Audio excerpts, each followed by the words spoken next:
going in already. And already with 6 minutes in, you can kind of tell that this is a Milan derby and this is, get beaten, you go home fixture because it's being played like one at the moment. Well, do you know what? This isn't our day, is it? I was muted. I mean, we're on now. We're on now. This isn't our day, is it?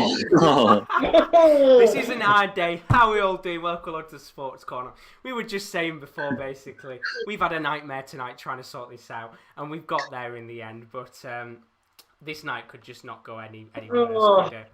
But we've got sound now. We're all good. Hope you're all good. Welcome along to the stream. Same before.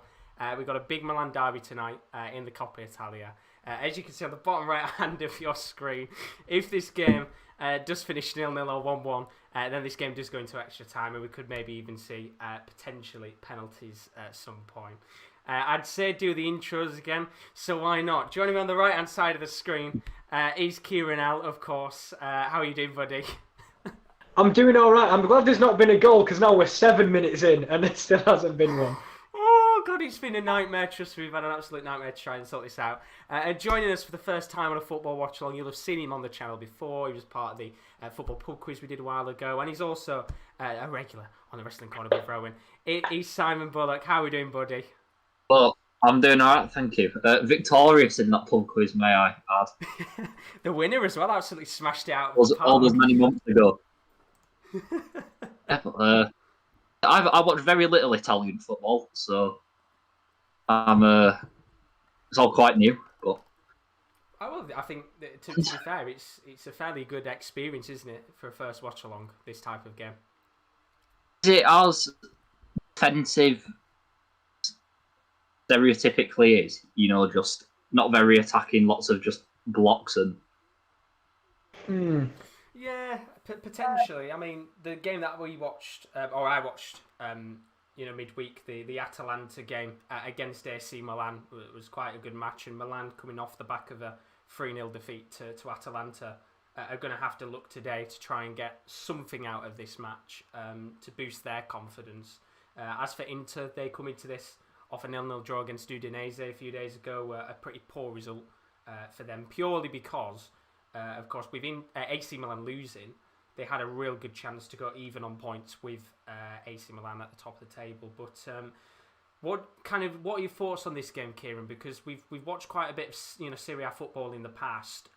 These two sides, the top two clubs in Italy right now in terms of the league table, do you think it's going to live up to the hype of the league? Yeah, I think this fixture specifically, I think, will be kind of away from the league. I think this one can be played without fear. I know it's winning you go, losing you go home, but these two in the league, every single game is must win in that league, in the division now. And I think this one will be played at a much faster pace, or I like to hope so. And I think both teams will fancy themselves in the Coppa Italia and the league this year, just due to kind of the instability at Juventus at the moment, as they seem to be in kind of a transition year. Yeah, it's a very big game, I think, for both clubs, because you could even say with AC Milan, they're going through a transitional period themselves. They've got the manager and they've got a few players, but they're still just a little bit off maybe from winning the title, even though they do currently stand at the top of the table. But Chris is in the chat. He says, hope you're all well, lads. Welcome to the stream as always. Chris, good to see you. You're absolute legend. Daz is in the stream. Thank you for telling us, by the way, that the audio was muted. It's been such a nightmare tonight to get this going on, but we're here in the end. And then Daz has asked in the chat, who's doing the game on Thursday, please, guys? Will's going to be doing it, and it's not confirmed who's going to be doing it with Will, but I've got a feeling it's going to either be Kieran D or Rowan that's doing that match Thursday night, the Spurs game. But we'll talk about that a little bit later on. But 10 minutes into this match, it is 0-0 as it currently stands. Don't forget, as always, to put in your questions and comments in the chat. It'd be nice to have a few different talking points throughout this game, just in case it is a fairly boring match. But with this being a derby game, we're not off to a bad start here in this match at all, are we? Both sides looking fairly even in a tightly contested derby. But Simon, I know you said you didn't watch a great deal of Italian football, but what's your best memories of Italian football when you have watched it? It's my best memories. Oh, right, that's honestly, out of all the top 5 leagues, it's not really been that accessible because I used to have Sky. I don't think I don't think it was ever on there. So best memories. It's just Italian teams in the Champions League. Did Chelsea play Inter one year in the Champions League final? I think they did. If somebody's got good memory in the chat, then tell us if they did. Yeah, I was gonna say I don't remember. So I guess that. I know in a uni lecture we watched Fiorentina versus was it Juventus from all those years ago. All I sort of know is Inter over the past 18 months or so under Antonio Conte have become a bit of a Premier League cast-offs dream in a way, and it seems to have worked, I'm guessing. Well, that's the thing. We haven't actually looked at the lineups, which I'll put on the screen for you very quickly, of course, because we have been rushing about a little bit today. But as you can see on the screen, we've got Handanovic who's in goal for Inter Milan today. Back three, Milan Skriniar, Stefan de Vrij, and Alexander Kolarov, another one of the old Premier League guards. Five-man midfield, Matteo Darmian, former Manchester United, Nicola Barella, Marcelo Brozovic, Arturo Vidal, and Ivan Perisic make up that five-man midfield. Up top, two former Man United players in Romelu Lukaku and Alexis Sanchez. And then the away side even tonight, AC Milan. They're playing with a 4-3-3. Tatarou Sanu, former Lyon goalkeeper, he's in goal today. Back four of Teo Hernandez, Simon Kjaer, Alessio Romagnoli and Diogo Dalot, another former Man U player. There's a lot of former Man U players on the pitch tonight. We've got Frank Kessie, Sully Halomiete and Alexis Salimakis in the midfield. Rafael Leao, the Portuguese youngster, under 21, he's on the left-hand side. Brahim Diaz, the under 21 from Real Madrid, of course, he's on the right-hand side. And then another former Manchester United player is former Manchester United players across the board tonight, because Zlatan Ibrahimovic, I think one of the better of the former players. He's in tonight. There's a chance at the back post. And, well, literally as I was just talking about Zlatan Ibrahimovic, that was a major opportunity to take the lead.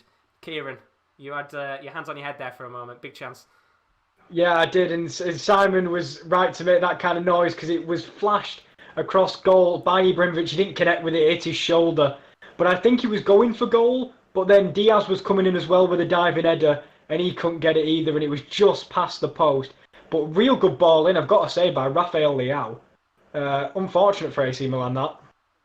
Very, very unlucky indeed, and just seeing Ibrahimovic's ponytail as well there. I mean, he didn't score actually in their last game, so he's looking to break what is kind of a little bit of a duct for him right now. He's been probably Milan's best player this season, but didn't look good at all in that game against Atalanta. But let's have a look at a few of your comments in the chat. Well, we've got a bit of a moment to breathe because I don't think we're going to get many chances tonight to be able to read out many of the questions. Chris has put, I was hoping my local town Carlisle were playing, but game got postponed, meaning now they haven't played since start of January because postponement's just brilliant. Well, don't worry, because my local town Rotherham, we haven't played a great deal over these last couple of weeks, and so because of COVID and things like that, but hopefully we had to play soon. Daz has put, I look forward to the darts. I am indeed. I'll talk about that a little bit later on. And then Kyle's put a fantastic question in the chat, just to talk about the Premier League a little bit. What are your guys' views on the sacking of Frank Lampard and the appointment of Thomas Tuchel? Because we haven't talked about it since it's happened. Go first, Simon. Go on, I'll let you go first. Well, after reading the Athletic article, I don't know if either of you two have, the Lampard sacking seemed a lot more justified. On paper, it's incredibly harsh. I actually don't agree with sacking managers. I think if you give a contract, you should honour it. And I don't like how Chelsea just go for the cop-out option too easily. It's like, what, Chelsea on a 17-match unbeaten run, and at the first hint of a slightly naff run of form, it doesn't sit well with me. No, it looks harsh, but from what you said with the Athletic one, I did read it, and if you go down some of the things that they talked about why he was sacked, it does look a little bit more justifiable for the way kind of he acted with certain players and how he didn't talk to others. Yeah. The bit that got me was the fact, right, 6 signings in the summer, and only one of them was that he actually really wanted or asked for in Ben Chilwell, and it's like, don't have that kind of, I guess, close relationship with your sporting or technical director, then just such like dysfunction between the players that you want and the players that you get. I think it was evident though, because of the way you can kind of tell sometimes through team selection he was torn between putting these players in that were bought for him, spent a lot of money on these players, and trying to fit in the players that got them into this position. Like Tammy Abraham, who was a big factor last year. Mason Mount was a massive factor last year. Hudson-Odoi's had barely any game time over, however long he's been there. So I think he was trying to find a balance. It was off the back of his ruptured Achilles, wasn't it? Yeah. And it's like, you don't know how... Is that a penalty? That is a no. Free kick. I just have to say, Watching. Alexis there, yellow card coming straight out for Simon Kaya. I think he nearly wiped him out. He did. Definitely mistimed, it's fair to say. Which, in a derby like this, you are going to expect some fairly crunchy tackles. And as you said, a bit mistimed. Alexis is wiped out. Free kick in a good position here for Inter Milan. And I said earlier, I do think there's going to be a red card in this game. But coming back to the Tuchel point, just look at the chat, what the guys have been saying. Chris has put, Lampard should be given till the end of the season, but it's Chelsea, their owner, who wants instant success. And then Kyle's put in the chat, I think Lampard should have been given till the end of the season. If Chelsea didn't get top 4, sack him then. To sack him now, it's a bit disrespectful to Lampard. Kind of reminds me of Mourinho's last season at United, where the players dropped tools and stopped playing for the manager to get him sacked. Wouldn't be surprised if Chelsea turn it around from now till the end of the season with Tuchel in charge. So from Lampard being sacked to Tuchel being appointed, I'll ask you first, Kieran. And I think there's a call for a handball here, potentially, which has been waved away by the ref instantly.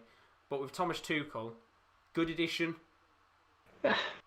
I like Thomas Tuchel, to be fair. I like Thomas Tuchel. I think do I think he's going to suddenly turn them into Premier League winners? No, I don't think so. I think that's going to be a little bit of a longer kind of process. But this is the problem with Chelsea. The reason Lampard probably got sacked because they wanted to be title contenders. So I like him, but also, has he been brought in because who else is available at this time that they could have got that is a Chelsea-level manager, if you understand what I mean? You have Allegri, I could have seen, but I think it's kind of, he was the one guy available. I think it's a decent appointment. I don't mind it at all. I like Tuchel as a manager. What were you thinking, Simon? I don't know much about him, but from what I've read, he seems to be quite intense, quite hands-on, quite obsessive.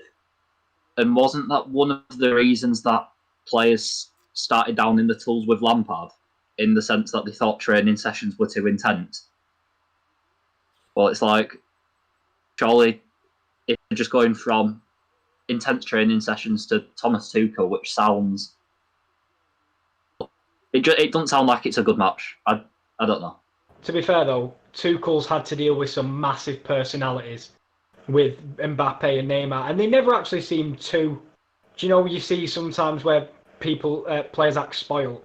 He's had to deal with some big personalities, and I think he'll be able to get the better... Because he did Tomori. Yeah.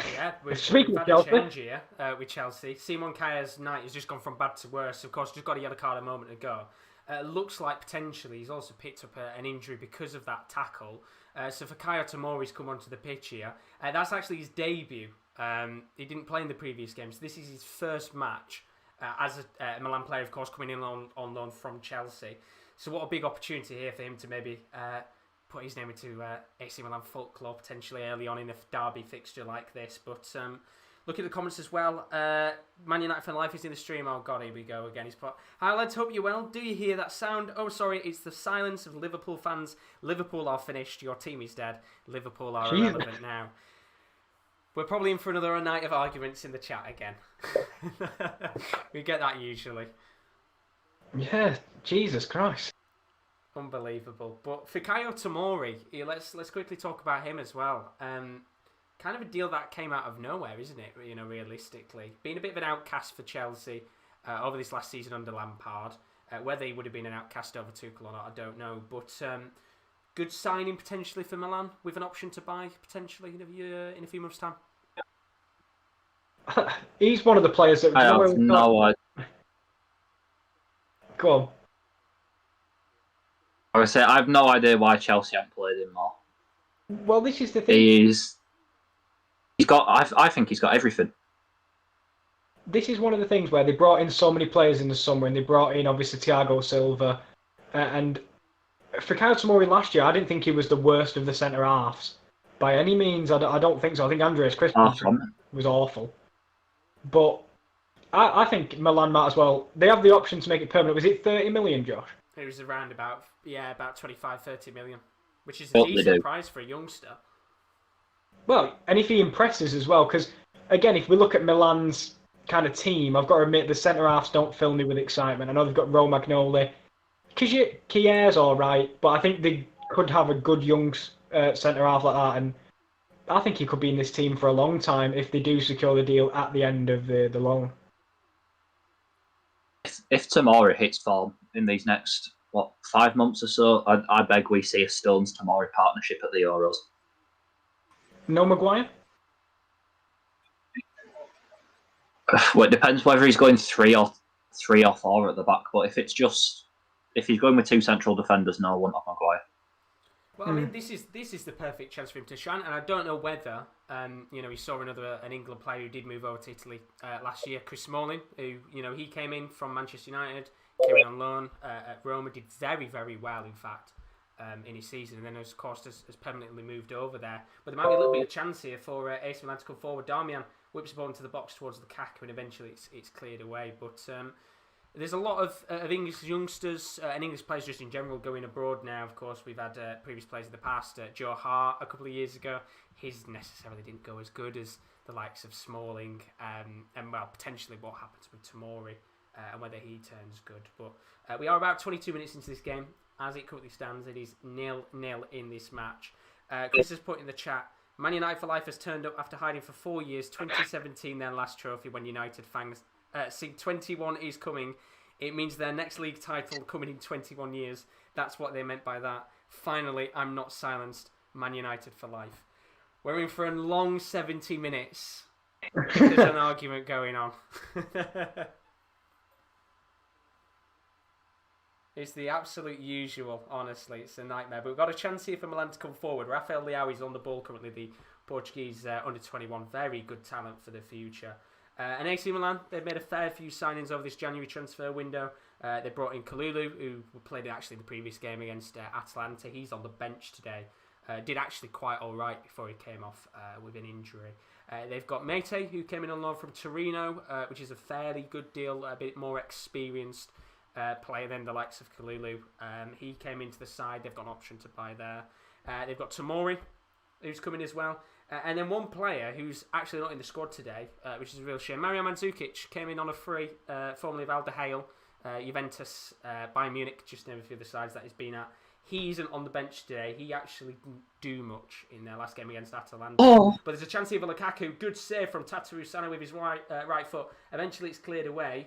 Comes back to Inter Milan once again here. Ball's played to Darmian. And he's absolutely hoofed that.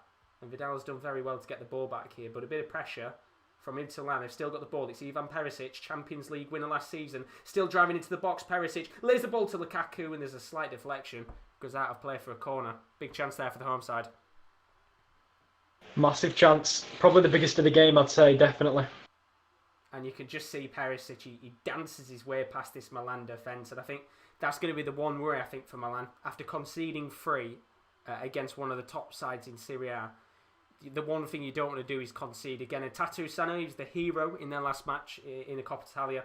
0-0. It ended against Parma, but they eventually won on penalties after Donnarumma was sent off. Hence why he's in goal today, being given another starting goal after being the hero of that match. But we've got a corner here for Inter Milan. A nice early goal would do in this match. We've seen plenty of goals from set pieces in the past in these derbies.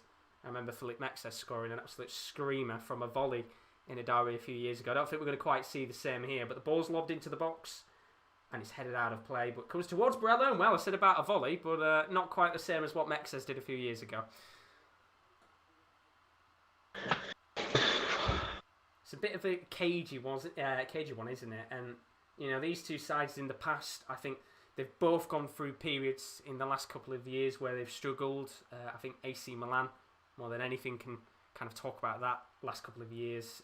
Probably 2012, well, probably 2019, 2020 is the period of struggle for the club. As for Inter Milan, started to get back to their best. And do you know what? I think we have to talk about it, Kieran. Antonio Conte, because I remember the last time we did an Inter Milan watch-along, or one of the last times we did one, we were sat here kind of questioning whether he was going to get sacked or not. This was after the Europa League. There was a lot of talk about frustration with the board. Just how, maybe not lucky, just how grateful do you think the board are now that they did keep Conte in the end? Because they're challenging for a title yet again here. Well, it's what we talked about when we talked about Lampard, and as Simon will always said earlier, like patience with your manager, because it's amazing how it was looked upon as a bad season because he didn't quite win the league, got into the Champions League, just lost out on a Europa League final. But obviously this year's performance in the Champions League by Inter Milan was poor. Yeah. To not even have Europa League at this point is very poor on that side of it. And what we said, I think, Josh, if you remember, was like, if they are going to keep him, I think their league performance needed to be up to the levels of they are in with a shout of winning the league. And if they can win the league, it proves that they were right all along. But I will have to say, on a European front, it was a very disappointing season by Inter Milan. Yeah, it was frustrating to watch. And I think when we looked back at that group, we knew that one of those sides, you know, the 4 very good teams in that side of the group, were going to get knocked out. And it was going to be a shame whoever we lost. But I think most people would have probably said Real Madrid to have finished top and Inter to have finished second. And well, they're completely out of European football now, which might actually work in their favour for them, depending on their Serie A title challenges. There's a free kick given here. Brahim Diaz going down, Brozovic with the foul. I think there was kind of 2 players ganging up on the Spanish youngster there. So this is in a very good position to whip this into the box, and there's a few players standing over this to whip this. And I think one player who this ball is going to be targeted towards is that man Zlatan Ibrahimovic, who of course has been quite the regular in terms of European football over the last couple of years. Question is, can he get his name on the score sheet in this derby fixture? Because he's done it before for Inter, and he's done it before for AC as well. This is where I want Calhanoglu to just hit it. I know he's not even playing, but he can hit him from there. Yeah, and just as you say that, I think that's where they do need Calhanoglu, because the ball is really, really poor into the box, and it kind of doesn't... Well, it's all out. Guided, is it, anywhere, to be honest? No. Poor ball. Really, really poor. But once again, if you're new to you, as always, don't forget to leave a like and a subscription. It is greatly appreciated. We are only about, I think, 6 or 7 subscribers away from 1,600 subs. So if you're new, don't forget to leave us a like. It is fantastically appreciated. We'll talk about all the content we've got to come up on the channel in about 10 to 15 minutes' time. But I'm guessing for you, Simon, your best memories of Conte will have probably been watching Chelsea games a couple of years ago in the Premier League. Watching him win the Premier League with Victor Moses at wing back. No Victor Moses slander. Brilliant, brilliant player. But the 3-5-2 is such a Conte formation. I think for years to come, he will always kind of be remembered as a manager just for that one formation on his own. I don't know if you agree or not. Yeah, it's managers sort of have systems that they're known by, don't they? I guess the sign of a good manager is if they don't need to change it, if you know what I mean. Like, if it won't working, then surely... I mean, does he have like a plan B, or is it 3-5-2 or bust? It's usually I don't remember playing anything else. Yeah, usually it's 3-5-2 or bust, isn't it? I think slight alterations, like he might swap a Brozovic for an Eriksen and move the pivot CDM a bit further forward, but it'd still be a 3-5-2. I think he's one of the more stubborn managers in football, isn't it, when it comes to formations? Because I think Eriksen's a good example. You've only got to look at a player like Eriksen, and you think in a team like this, you know, he'd light it up, do very well for this side, get a lot of assists. You know, he's got the likes of Lukaku and Lautaro to feed the ball to, but it hasn't worked, and they want him out of the door. And I think when you look at it, a little bit of that Conte stubbornness comes into play slightly. And we've got Brahim Diaz here with a free kick. We'll quickly talk about Eriksen in a little moment's time. This is a good chance for Milan maybe to make the most of a set piece. It's a little bit close this time, just towards that left corner flag. Bit of defending here for Inter Milan to do. They've got a fair few players who are fairly decent in height, and well, that is the most shocking ball I've ever seen into the box there. Terrible indeed. But back to the Eriksen point. I know you wanted to say something, Oh. Kieran, on it. Listen. No, Oh, it's in! Anything. It is in! Ibrahimovic! It is in. And well, a man who has plenty of history in this fixture has just bagged another goal in this game. And out of nowhere, we were literally saying a second ago how awful that free kick was from Brahim Diaz. It eventually finds its way to Ibrahimovic in the box. Not the free kick, but a little bit of play after the free kick. Just looking at it now, it's a bit of shoddy defending at the back. It's a header from Miete, comes towards Ibrahimovic, just takes one or two steps to adjust his body and his positioning, takes the shot on, it hits the left-hand side of the post and rattles into the net. And Ibrahimovic... That's a bit, doesn't it? I mean, it's a lovely, lovely goal in the end, and a player with a ridiculous amount of history in Italy once again gets his name onto the score sheet in the Derby d'Italia, and it is 1-0 to AC Milan. Lovely goal. I think Inter Milan will be annoyed because they had 2 or 3 attempts to get that cleared fully, and they just never seem to have it. You know, they always say on free kicks, win the first, second, and third, and they lost every single one really. And it's kind of just came out of nothing. Even Simon sounded surprised when he first said goal. Well, that's the thing. It was the free kick. It didn't look like anything were on it. That was the thing. It was the free kick that was so poorly taken. I don't think any of us expected anything to come from it. I thought it was going wide. It's a brilliant, brilliant finish in the end from one of the best strikers I think there's been in the last generation. You could easily put him up there as one of the best strikers there's ever been in football. No doubt another one of those historic goals, depending on what happens in this game. And at least we got an early goal, half an hour into this game, 1-0 to AC Milan, which means Inter are going to have to push out as you expect, because you can see at the bottom right, for any of you that are just joining, this is not a Serie A match tonight. This is a Coppa Italia game, quarter final to be in fact. So if it does, let's say, finish 1-1 after full time, we will go into extra time, maybe even penalties. But just looking at the chat very quickly, Southampton apparently already 1-0 up against Arsenal. So just very Arsenal, isn't it? To Gabriel put it into his own net. Probably. Did it? Oh, I thought you said he did. I was going to say probably. Oh. It was Stuart Armstrong that's got the goal in that game. And then Daz has asked us in the chat, thank you very much for the comments, Daz. He's put, who do you think will win the Champions League and the Europa League? One team each, please. I'll start with you, Kieran. Right. It's what I've said about like the Euros, and I've said since the very start, Josh, and as they're still in the tournament, I have to stick with what I said at the start of the season, even though it's looking very less and less likely. Juventus. I'll say them at the start and I'll stick with them now. Whereas for the Europa League, because of how technically sound they are, I'm going to go with Tottenham Hotspur. Why Tottenham? I don't know. I should never back Tottenham to win a trophy.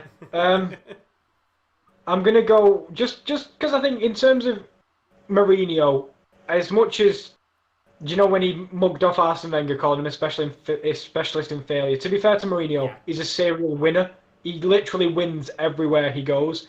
At least once, and he's won the Europa League recent history with Man United. And I think that Tottenham team's got all the talent in the world.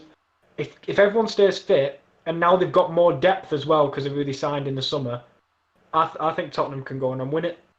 I mean, who knows? As you said, he's a big serial winner, and it's actually his birthday today as well, so happy birthday. Never going to watch this video, but happy birthday either way. Simon, who do you think for the Europa League and the Champions League to win it? Champions League, it's always sort of the same teams in the mix every year, and it's Europe. So my first thought went to Man City. I know they were 10 minutes away from getting beat by Cheltenham, but they just on such a good run of form. They just look not necessarily unstoppable, but they look like they've got back to the sort of serial winning mentality. I'd say that they had, was it in the 17-18 season? I think they've got as good a chance as anyone. The only thing that might hold them back is striker. Yeah, Guerrero. That's the problem, isn't it? They just haven't got enough fit strikers. Europa League, I can't lie. I don't really keep up with the Europa League. I'm guessing Sevilla's still in. No, they're in the Champions League and they're through. Okay, I'll rule them out. I've honestly got no idea. I mean, Spurs is a fair shout considering they've got a good chance of. I mean, would you say they're in the title race? Um, The Premier League. I think the Premier League's is Man City's to lose. To be honest with you, I'll go with RB Salzburg. Yes, that's what we love to see. Yeah. That is what we love to see. Red Bull Salzburg are winning it.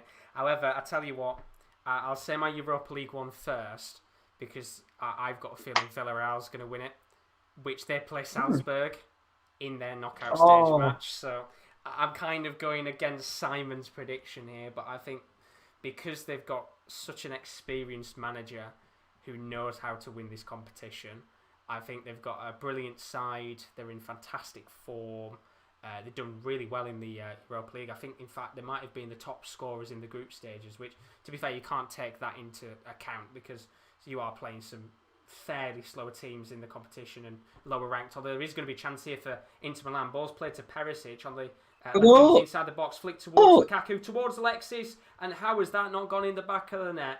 2 players on the line, blocked twice. That was a brilliant chance for Inter to make it 1-1. How about that? Talk us through it, Kieran.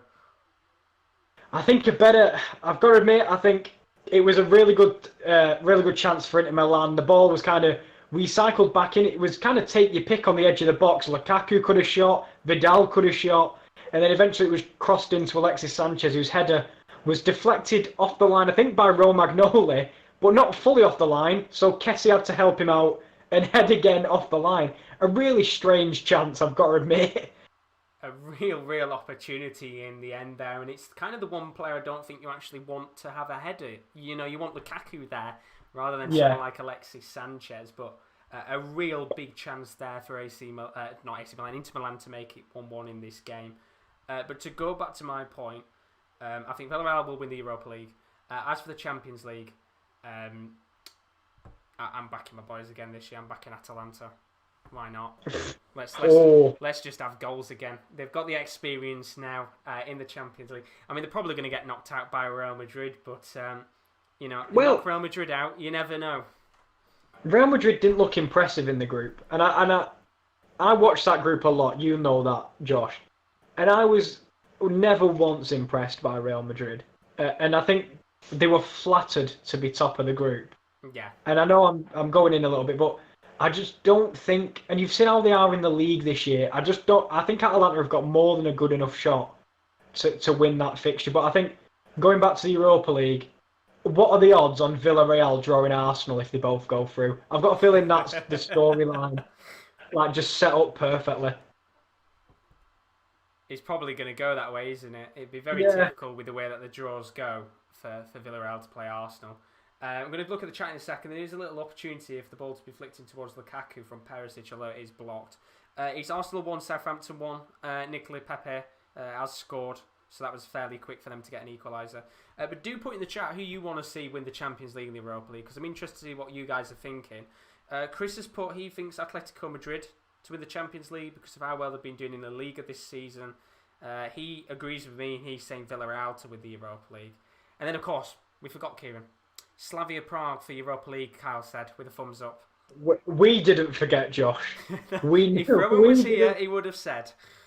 Yeah, exactly. Trust me, me and you didn't forget. Don't worry. maybe Kyle's back in the Slavia boys, but maybe one day. Well, Champions League's going to be Gladbach in it. Of course it is. Of course, you've got to go Gladbach with that one. Daz has put Liverpool for Champions League and Manchester United for Europa League. I'm going to say Bernardo, welcome to stream, buddy. Hope you're all good as always. He says Zlatan on the score sheet. Love to see it. And then, of course, he says Spurs for the Europa League. Come on, in caps. Of course, you've got to bite your boys, haven't you, Bernardo? You've got to. Exactly. And then they're also, stop for a second, I thought that was a bit of a speculative effort. Cal's put, do you think Madrid were a one-man team with Ronaldo, and now without them they look lost? I think one-man team is a little harsh. I think, personally. I think, for me, they're just in a point where every one of their key players is getting that little bit older, and it might be time to kind of change everything up a little bit, because if you look at that midfield, Casemiro, Modric, and Kroos, how long has that been the midfield at Real Madrid? It's been like years. So I just think they might need a changing of the guard soon. But fair play to him, because Benzema stepped up when Ronaldo left massively. Yeah, I was going to say that before with Benzema. I think maybe, as you said, a one-man team is a bit of a harsh way to put it, because you've only got to look at like Benzema's scoring record this season, and he's on absolute fire right now. I guess then you could maybe say Benzema is a one-man team again. Who knows? But I think they're going through a period of transition, aren't they? Yeah. They either sort of loaned out, I don't know, Ceballos, Ødegaard, players that probably by now, like in an ideal world, should be in the first team. And then, who's the other Brazilian? Right? Is it Rainier at Dortmund? Yeah. He's been loaned. Rodrigo and Vinicius aren't really I wouldn't say hit form. So I don't know. Could you say I don't know what it is. Could you say maybe the recruitment over the last couple of years from Real Madrid has been a bit shoddy in terms of looking to the future? Because for years now we've known that eventually the likes of Kroos, Modric, Marcelo are going to eventually retire or move on. I mean, as I said, look at Marcelo for example. He's not getting any younger. I think he's progressively getting worse as time goes on. But do you think maybe the recruitment has been the issue? Yeah, I think the three Brazilian attackers all looked quite good. But then it's like I think they were just trying to like hedge the bets a little bit in terms of the new. Like surely not all of them are going to like break through and make it. Do you know what I mean? Yeah. And in terms of a striker, when they rebought Mariano. Yeah.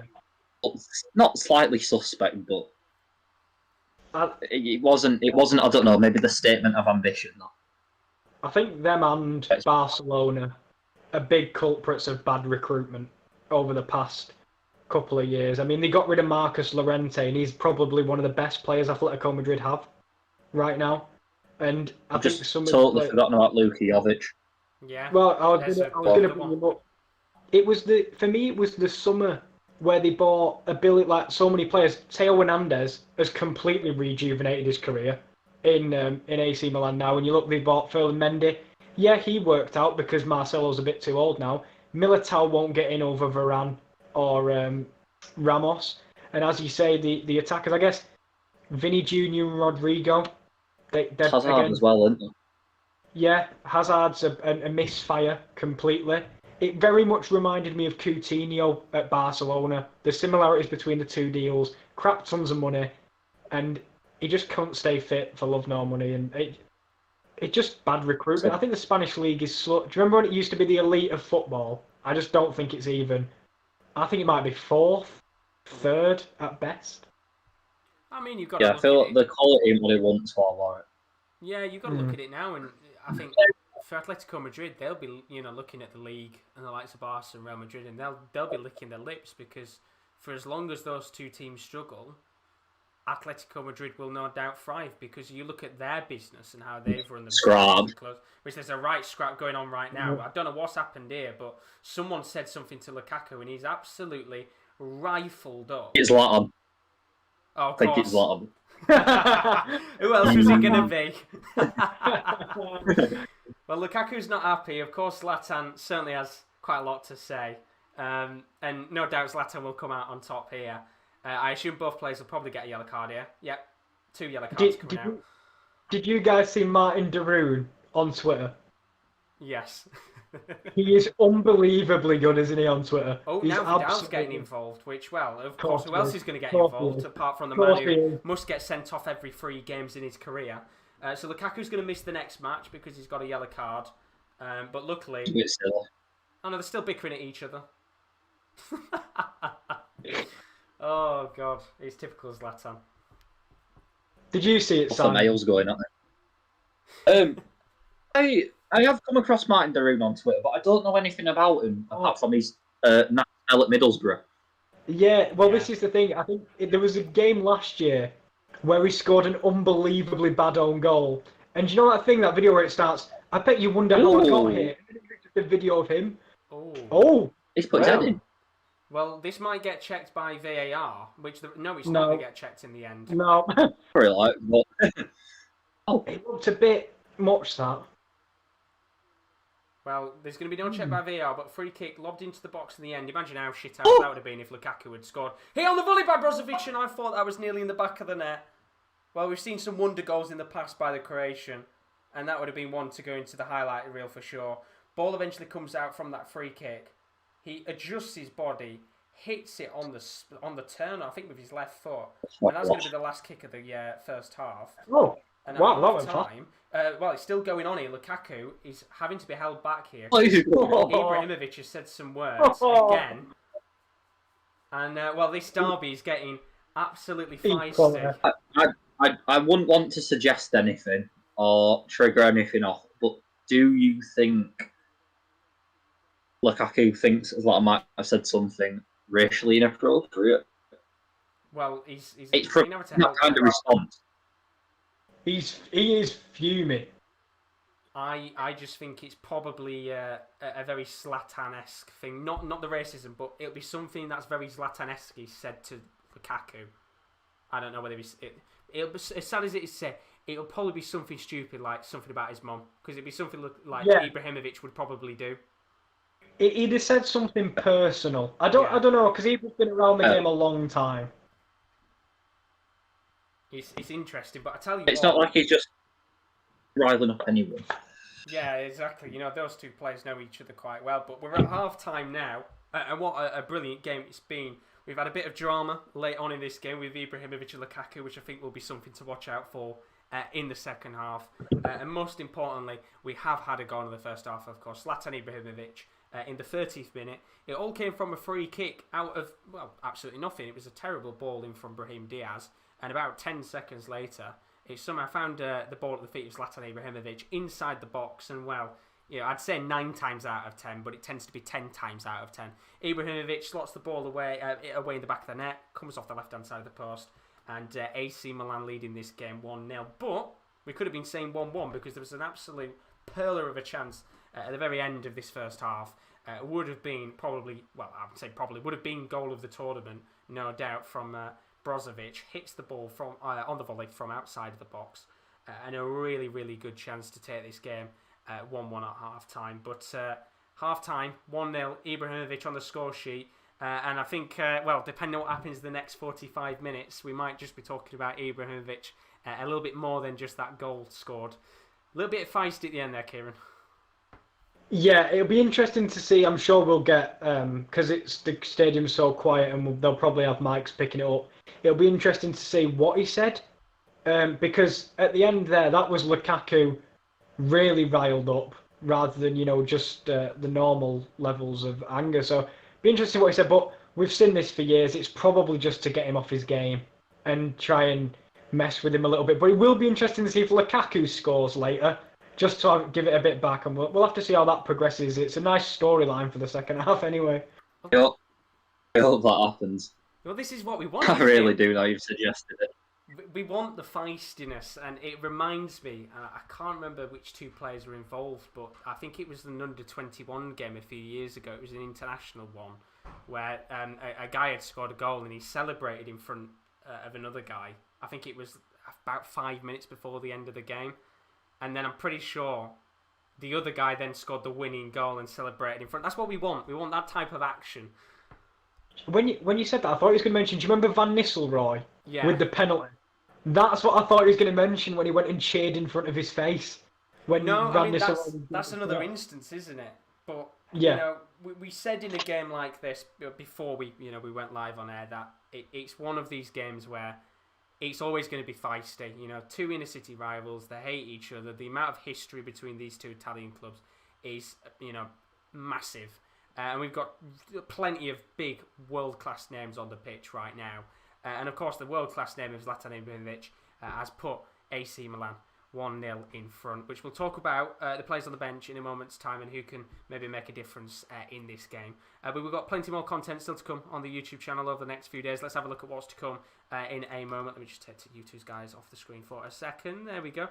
So coming up on the channel, we've got tomorrow Atalanta v Lazio, another Coppa Italia game. I'm going to be live from 4:35 for that match. Should be another brilliant quarter final indeed. Thursday night 7:50, Will and Roman or Kim D are going to be live with Tottenham Hotspur v Liverpool. Massive match in the Premier League in terms of the title race. And then the weekend, what a weekend of action. All weekend from 7:10, that's Friday, Saturday and Sunday night. We've got the Ladbrokes Masters. Friday night we're live from 7:10. Saturday night I'll also be live from 7:10 for the evening session of the second round. And then how about this for your Sunday night? The final of the Ladbrokes Masters is at 7:10 on the 31st of January. And then straight after that, Sunday night, you don't want to miss it, WWE Royal Rumble 2021. It's going to be live with Rowan, Kieran D, and potentially Kieran L. Potentially around about midnight for the start of that stream. It should be a fantastic weekend of action. Not just darts, but wrestling as well. The Rumble. Looking forward to the Rumble, boys. Oh, can't. I've got to say, it's one of the most unpredictable it's been in years. I cannot bloody wait. I love a Rumble. If you don't love a Rumble, then you're wrong. The only problem is they're announcing all the surprises before Well, actual show. I'm not on the podcast, but I agree with the fact that I think Edge was right to announce the surprise. I think he was right. I don't think it would have hit the same. It's not just that. It's on backstage tomorrow night. They're announcing who's the number 30 entrant. What? Why?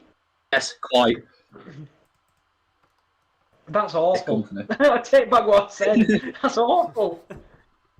I mean, I'm not into Rumble, so I can't add anything to the conversation, but I'm looking forward to the darts. Get in. The thing is, it's one of them where casual wrestling fans come back for a Rumble. That's usually what happens. Yeah. Like, poor me and Simon have to live with wrestling 12 months of the year, but the casuals that come back for the Rumble get the good part of the wrestling calendar. They don't sit through the backlash and the fast lane, whereas we do. Oh. Backlash was good, the greatest wrestling match ever. It was a great match, to be fair. I'm not even crapping on it. I think that match was brilliant. Well, that's going to be the Rumble. Have you off the topic though of that? Has anyone seen that Newcastle out XG'd Leeds United? Oh, Really? Yeah. Wow. Didn't they lose? By about 0.5. Didn't they lose though? 2-1 still. Yeah. That's depressing. 2-1 Leeds, but Newcastle beat them on that front, which I'm not sure anyone could have seen coming.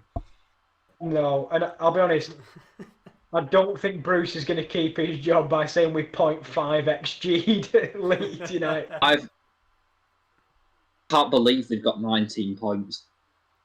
No. Would you have expected them to Honestly, have more beg or they go. less? So I think what? Would you have expected them to have more or less points at this stage of the season? I don't know how they've accumulated them. I don't know how they've got 19 and Fulham have got 12, or however many.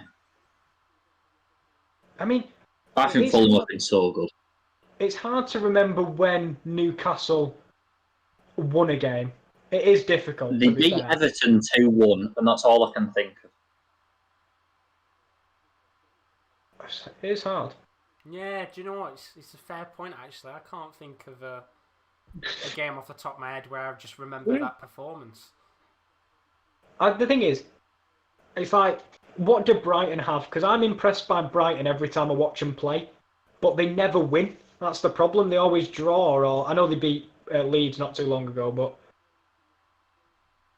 how many points are they on? In terms of expected points, they're about like 7th.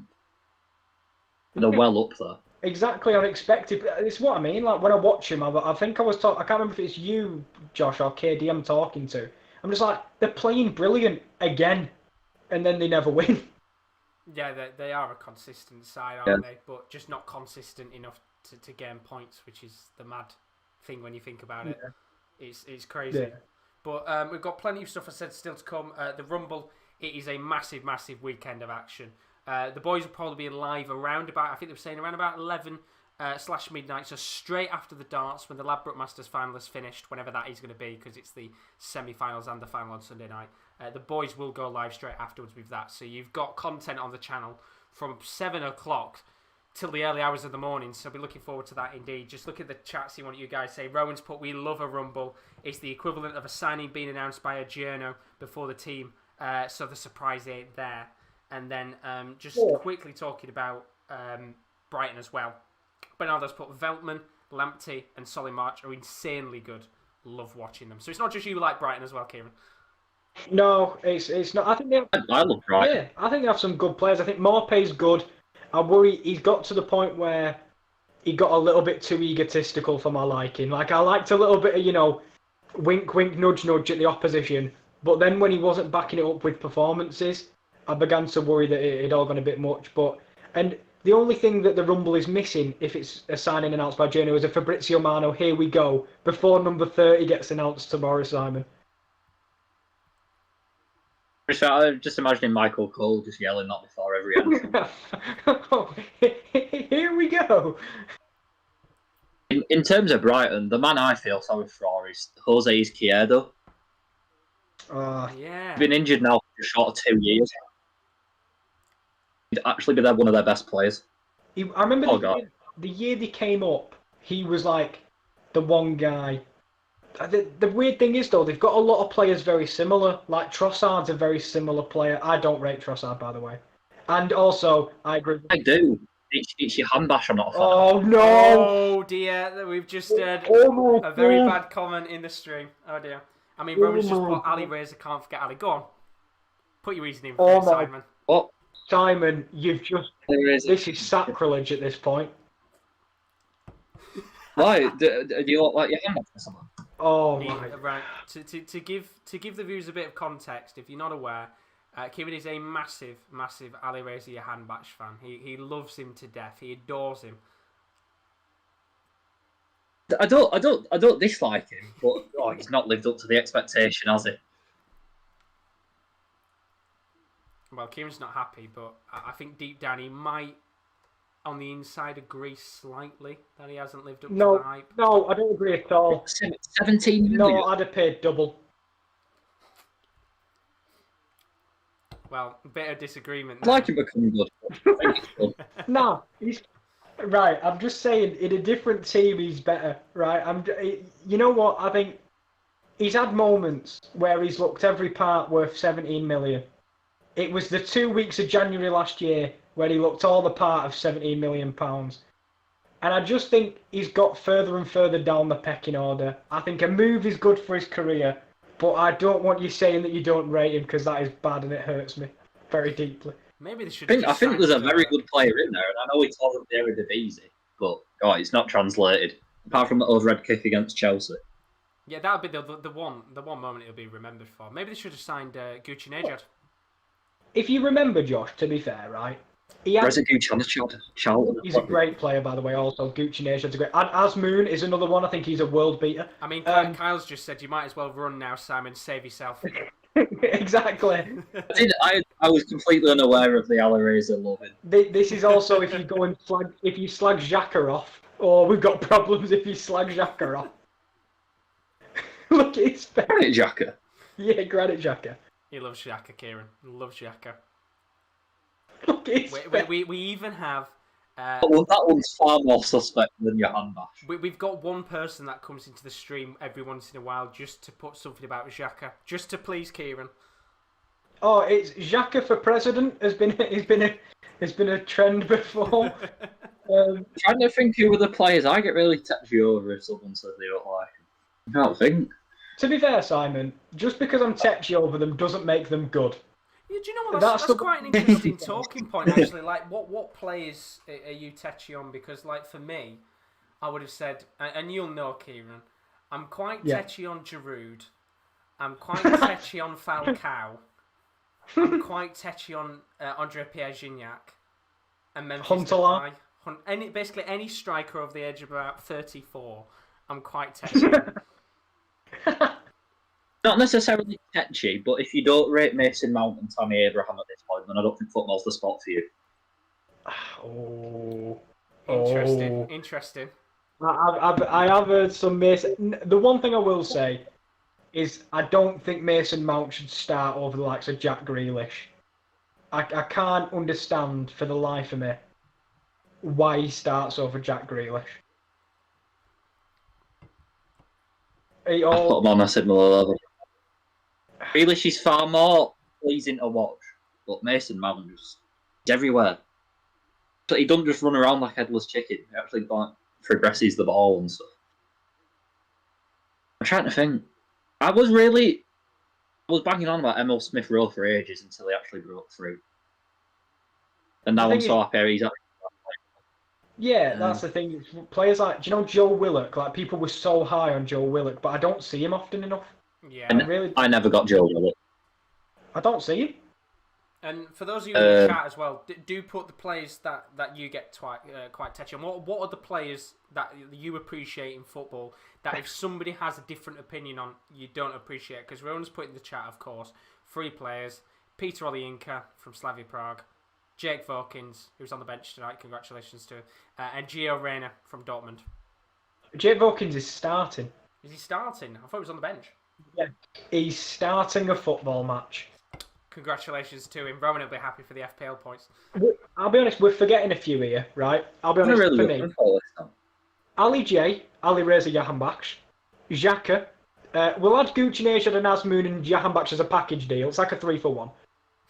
Mohamed Bouya too, right? I won't hear a bad word said about him. He's a quality footballer.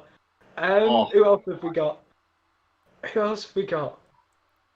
he was at any other team, or anyone outside the top 6, Phil Jones would be playing for England still.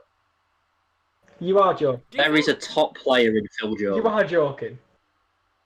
No, it's a hill I'm willing to. Well, this is why I'm not taking your Jahanbakhsh thing seriously, because you clearly can't find talent, because he's quality. I don't think Phil Jones is as bad as people make out. I think people made out he was crap and he never won. Well, the thing is, it's like at Blackburn, there's a reason they bought him. Like, people always forget, because they go to a place... Do you remember Torres at Chelsea? Like, people suddenly start, forget how good he did before Chelsea. Yeah. I understand where you're coming from. It depends what level we're putting him on. If he was if Man United and Burnley did a Tarkowski Jones swap deal, Burnley would not feel the effects whatsoever. Do you think... So, Tarkowski... If it's between, this is the question. You can answer as well, Josh. Right? You've got one centre half to add to the England squad. Dunk, Tarkowski, Jones. Who are you adding? Because they're all very. If you're including Jones, you can do. But Dan Burn. Do you know what? Jones. Phil Jones played it. It'd be Phil Jones. I think Dunk. Lest we not forget, Phil Jones went to the World Cup. I would have said Tarkowski. Oh, well, this is the problem, isn't it? Because we've all said 3 different people. And I would have said Tarkowski, and I think maybe the ship has sailed on a player like Tarkowski. By the way, we are into the second half now. Hakimi's just come on, by the way. For any of you wondering who's just come on for the second half. But I would have said Tarkowski. Jamal Lascelles. But Lascelles, I think the ship has sailed on Tarkowski. I think had it have been a year or 2 ago, maybe, but maybe not now. Saw a Go on. post the other, I think a couple months ago, and it was like, what uncapped England player do you think will break into the senior setup before the end of the season? And I think he's going to declare for Nigeria, but otherwise I'd have said Tosin at Fulham. Oh, Tosin Adebayo. He's got all the attributes. I thought you meant Cenk. I'll be completely honest. Oh. You said Tosin. What's his last name? And he's just Tosin now. He's actually the second best striker at Everton because technically Richarlison's a winger and they don't have another striker. So no, and I don't think Tosin's that bad. Against the mighty Millers as well. So that's a record that not many Premier League players get to say. No, because I'm not going to say that. I'll leave that there. Carl's put in the chat a few of his players that he gets a bit tetchy about when people talk about players. Zlatan Ibrahimovic, of course. I think that'll be for a lot of people. It'll put him in a similar vein. Seamus Coleman. Now, I understand why Carl has got a bit of affiliation with Seamus Coleman, because we had this talk when we watched the Everton-Rotherham game. Shane Long, which I think is an interesting one. Nick Pope, just a few of them. Isn't he the one that asked our favourite Irish player of all time, though? Yes. I'm beginning to spot a pattern. I'm interested with the Shane Long one, Kyle. I'm amazed Shane Long's still in the Prem. Oh, well, he sent him to the Euros, didn't he, by beating Germany? Yeah, true, but apart from his international career, let's take out that and let's look at it's got to be that. His club career. Not the greatest in terms of the end. Like the early stages of his career, fairly good. Towards the back end, struggling a little bit. I mean, Kieran's pointing at the Hull City badge, but that deflects from the point. He's a Hull City legend. Like Giroud, but without the goals. Yeah. He's a Hull City legend. Vidal's gone down here, by the way. I don't know what's happened here. Going to be a free kick in the end. I think there'll be a fair few more yellow cards coming out before this game is finished. Nick Pope's great, though. On form, he's the best keeper in the Premier League at the moment. He should be England's number one. I don't understand why it's a question. Yeah. It should be Dean Henderson, but I don't know why he's chosen to sit on the bench. Well, I think Pope over Henderson just purely because Henderson's not playing. But if Henderson was playing, and he was playing similarly to what he did when he was at Sheffield United, would you still say that, or would you change your mind? Oh, I think I'd go Pope still. Pope showed me it consistently in the Premier League. That's what I think I'd go. The thing is, he isn't really a ball-playing keeper, is he? No. Benaldo disagrees. He's saying Scott Sterling is the best keeper in all of football, which I think there'll be a fair few who get the gist of that one. Now, I'd be interested to know Benaldo's favourite, because he's American, obviously. So I wonder if, like Tim Howard creeps in, where players like that, whether they creep into his like Dempsey, Landon Donovan, Red Guzan, Josh, Red Friedel, Jermaine Jones. We love Jermaine Jones. Me and Josh, massive fan of Jermaine Jones. Michael Bradley. Josh loves Michael. I love Michael Bradley. He's another one of the touchy players. Big chance here, though. Lobbed into the box towards Alexis Sanchez, who takes the shot on the volley. Brilliant save from Tataru Sanu, who didn't have actually a great deal to do in that first half, but he's already had to make two key saves in this second half already. Big chance there for the Chilean. Tries to get it towards his near post. And there is going to be a corner here, which is going to be lobbed into the box. And if this was a perfect time for Lukaku to score, then it would be guided to his head, which it isn't. Not now. And it's not now, because that was awful. Shockingly bad. As Kolarov is fouled at a free kick in the end, he's given to Inter, I think. I like the topic of guilty pleasure players. That is a great idea for find out who everyone on the Sports Corner's guilty pleasure player is. Because everybody has a guilty pleasure for a player. You've got one player in the back of your mind that you really like, and I think take club legends out of it. Take your club out of it and take a player that you appreciate from a different club. It's like, you'll know, Josh, I absolutely love Lautaro Martinez. I think he's absolutely brilliant. That's not a guilty pleasure, though. He is genuinely amazing. I would have said for me, guilty pleasure player would have been Radamel Falcao. Yeah, I can understand. And Benaldo's I was going to say a bit. I'll let you go. I would say for anyone growing up in the BD postcode between the years of 2010 and 2014, we lived off the James Hansen and Naki Wells combination. Oh, Naki Wells! Never seen anything quite like it.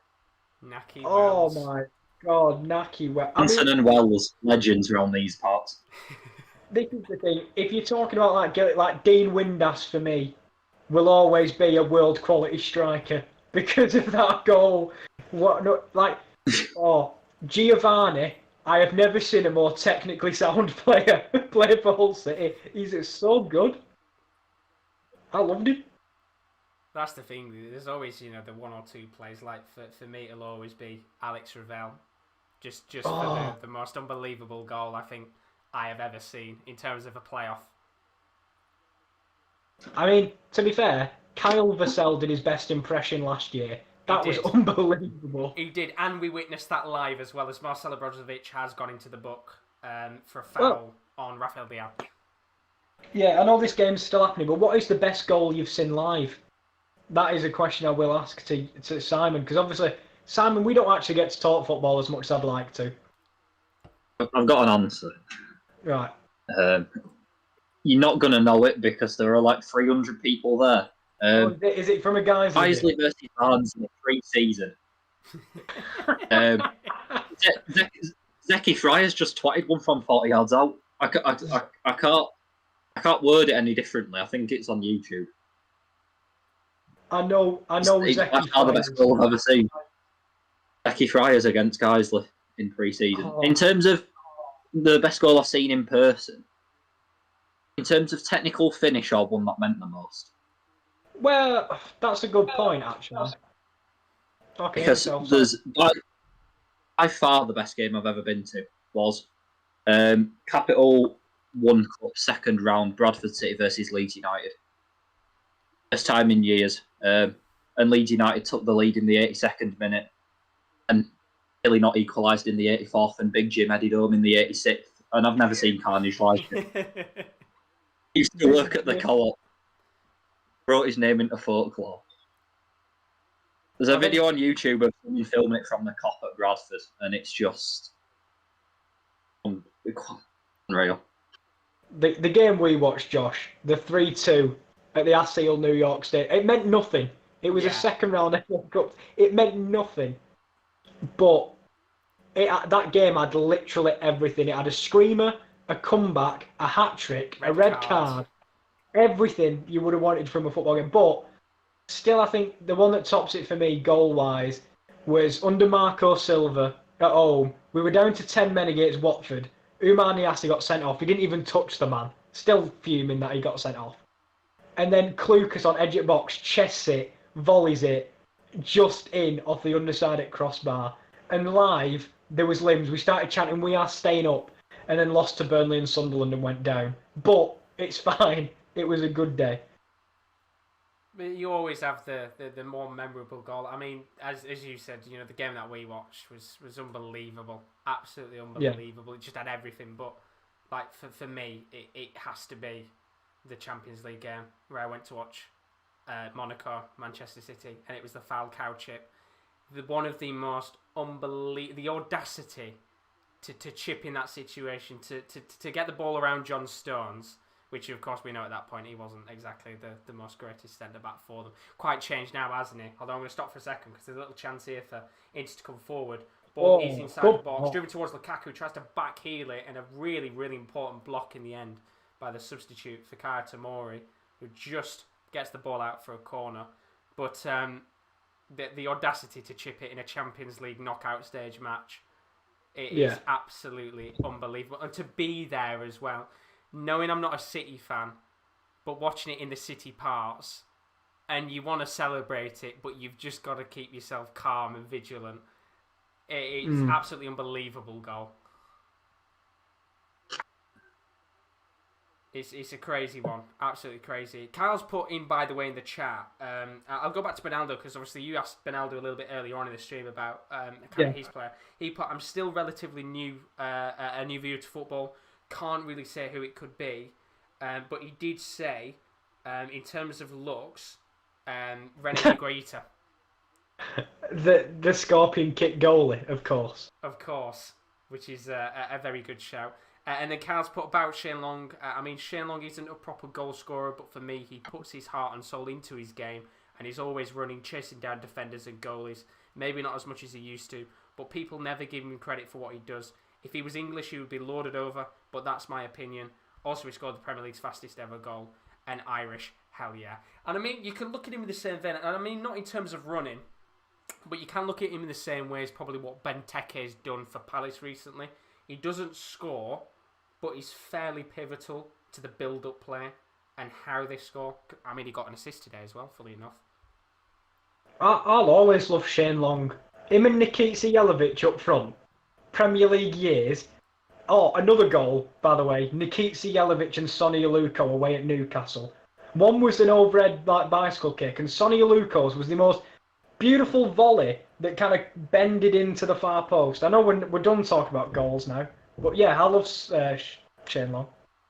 I mean, there's been some incredible goals, hasn't there? The Premier League years is always nice to watch back. You know, when you've just got a day where you're doing nothing, you click on Sky, you put it on.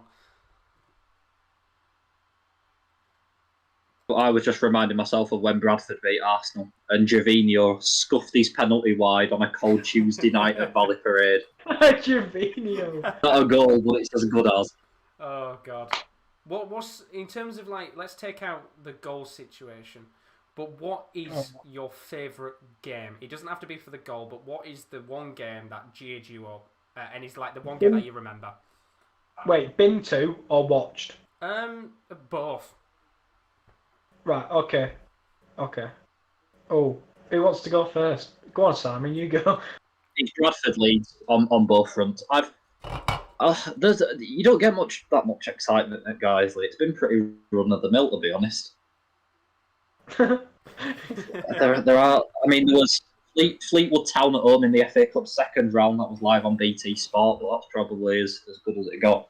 No, Bradford Leeds was a biblical experience. Oh, there's going to be a red card here. There's a sending off. And, well, I thought there was going to be a red card in this game, and the referee's just got a yellow card out, and it looks like Zlatan Ibrahimovic has been sent off the pitch.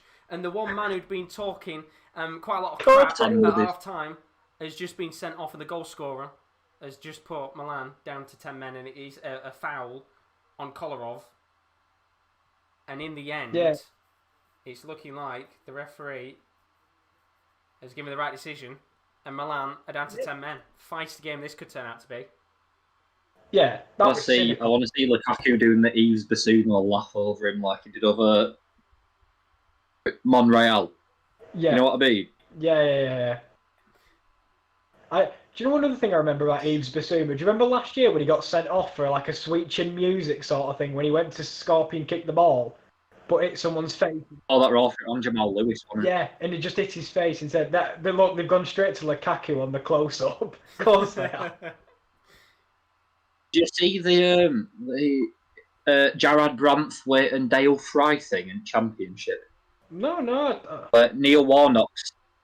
So basically, Jarrad Branthwaite got a high booting on Dale Fry and apparently he was a millimetre away from losing his eyeball. Fuck. Jesus. Oh, sorry. Sorry, shouldn't swear. It's okay. It's awful. Sorry, Josh. You can swear. Oh. I mean, Neil Warnock tried to crack him out way now. Do you remember him? I'll get back onto your question, Josh, eventually. Do you remember Nelson Oliveira when he got stamped on? His face got stamped on. That was by Tyrone Mings, wasn't it? Yeah. I just remember because he's a repeat offender. He did it on Inter. He did. Yeah. I do remember seeing that. But anyway, best game I've watched live. I'm not sure. Best game I've ever watched on telly, Josh. There's two, right? The one we watched together. Do you remember Leverkusen Gladbach the other week? Yeah. That was one of the maddest games I've ever watched. But aside from that, I'll always remember Belgium v USA. I think 2014 World Cup. Belgium won in extra time. I think with Julian Green scored a volley to get America back in it. And Tim Howard made something like 15 saves, I think. Something insane. It was just a great game to watch. It's so hard. Best game on TV. I say it's basic, but England versus Colombia. Really? Yeah. It's fair. Don't need to say anymore. No. That was when, I'll be honest, a performance like that makes me love Jordan Pickford. I know he's not the greatest, but the Colombia one, that save he made, I know they scored from the resulting corner, but... And then he saved the penalties as well. I don't know, that's why I think we're still, I think Southgate's still holding on to Pickford a little bit. I'm going to change my answer, actually, to England versus Wales in the Euros. Oh my God, yeah. Oh, yes. Yeah. At my school, it was Sports Day, and we had about 150 of us in the school all watching it on the big projector. Yeah. When Sturridge's goal went in, it was chaos. Yeah. So much better when you watched it with other folk. Oh, yeah. I think we would have been in school, wouldn't we, during... Would we? I was in year 10. Yeah. I think at that point, we'd had some mock exams, so we weren't actually in, so I can just remember watching it at home, on my own, in the room, celebrating like mad. Yeah. If we're talking pure limbs, Iran v Morocco, Josh, I've told you the story. This is an infamous story. There was, I tell you what, do you know like the end of City when they won the title and Merson says they're giving each other love bites and everything? When Morocco scored a 90th minute own goal against Iran, in my mate's house, 6 of us in a pile in the middle of the living room cheering because Bouhadouz had put it past his own keeper and Iran had won their first game at a World Cup for ages. Great scenes. And that's why, Simon, I love Johan Baksh, Azmoun, Gucci Nejad, Purila Ganji, Ezatalahi, the boys. Saman Ghoddos. Oh, I love Shaman. Oh, I love Ghoddos. Absolutely love Ghoddos. And Sarifard. Who's that fella who did the roly-poly throwing them? Oh, right. Well, we've kind yes. of we blanked him out of the memory. No, I love him as well. And Sarifard had a spell at Nottingham Forest, actually. The absolute beast. It's so tough to pick out, certain games because I've got so many that, have gone through my mind. There's a chance here for Brozovic, which is a long-range effort, which is meant to fade away. But one of the games that came to mind, or a couple of the games, I think, for me, Bayern Munich-Barcelona has to be up there, just for the sheer shock of the Champions League last season. I think that has to be up there for the shock of the result. Oh. But like other ones for me, this is a really, really bizarre one. Swindon-Sheffield United in the playoffs a couple of years ago. It ended 5-5 and it was 7-6 on aggregate. And it looked at a point in this game like it was done and dust. I think Swindon at one point were, 3-0 up in the game, and it looked like it was over. And then I think with a couple of minutes left, I think Sheffield United bagged 2. And I think it was just such a crazy, crazy game that's up there for me. The playoff, I think in terms of, for me as a Rotherham fan, the playoff game against Leyton Orient will be one of the best ever games I've witnessed. And as sad as it is to say, our match against Solihull Moors was one of the most enjoyable games I have watched in recent years. The comeback, celebrating in the uni library and trying to keep quiet, it is one of the most hardest things to do. I'm going back to Bradford City's history-making run, but semi-final against Aston Villa over 2 legs. Won, I think, 3-1 in the home leg, first leg. And Aston Villa had done a special deal that if you bought a half-season ticket for the rest of the season, then they would guarantee you your ticket for Wembley. Oh, we worked through the still to get through the semi-final. And then in the second leg, Villa went, I think they went 2-0 up. And it was 3-3. And then Big Jim rose highest in front of the whole end. And got the consolation goal, but over the 2 legs it was enough. Oh, I watched it again, school assembly. Magical stuff. I've got some comments, by the way, of some of the games that people have been kind of. I tell you what, Rebic. There might be a card here. Well, the referee. He's already played for a second. I think there's going to be another. No. Oh, he's lucky. He's lucky. Because he got carded not too long ago for the Barella thing, which I think, Simon, I saw your facial expression. I think, was you wincing at the header challenge? Yeah, he just took one in face, really, didn't he? Where his head sort of went like. Yeah, I know which way. I thought he could have given a yellow for that as well, to be honest. Then Rebic would have been off. I'm going to say, down to 9 men, you've got a real problem. Free kick's been launched in and cleared away in the end, so looking like there's no chance, but I'm going to wait a second because we said this before when Ibrahimovic scored. Ball's being lofted into the box and it's so nearly a goal. And it's Ivan Perisic who just glazes it over the bar. And from one Croatian to another, the Croatian connection there, very nearly. What an could header. have had an equaliser in this game. What a chance. My stream's now in time with yours. Oh, that is perfect. This is lovely. And talk about lovely. Lautaro Martinez is on the pitch. Oh, hat-trick Inc. That's what we're talking here. And a big chance there for Perisic, and he's come off the pitch. But look at the comments very quickly. Bernaldo, he put, love that game, England v Colombia. My first World Cup I watched as a real fan, and I was in the airport of Washington, D.C., surrounded by Colombian supporters, sitting aside 2 English supporters. We were silent till the last ball to win, and then cheered so loud, loved it. But his best game, and I think this is a fantastic one, as I think Simon's gone for a second. I can't see him on my screen. No, I think he went to the loo. That's all right. Spurs, Ajax. That weekend of football, where it was football. It was Barcelona, Liverpool. We just had that 4-0 win from Liverpool, and you're thinking to yourself, surely we can't have something similar between Spurs and Ajax. No, but that week of football surely has to go down as one of the greatest weeks there's ever been.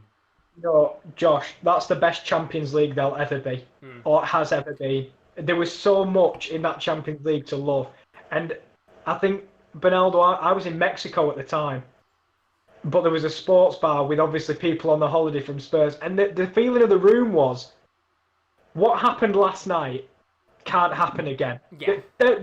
They don't happen 2 days in a row, never.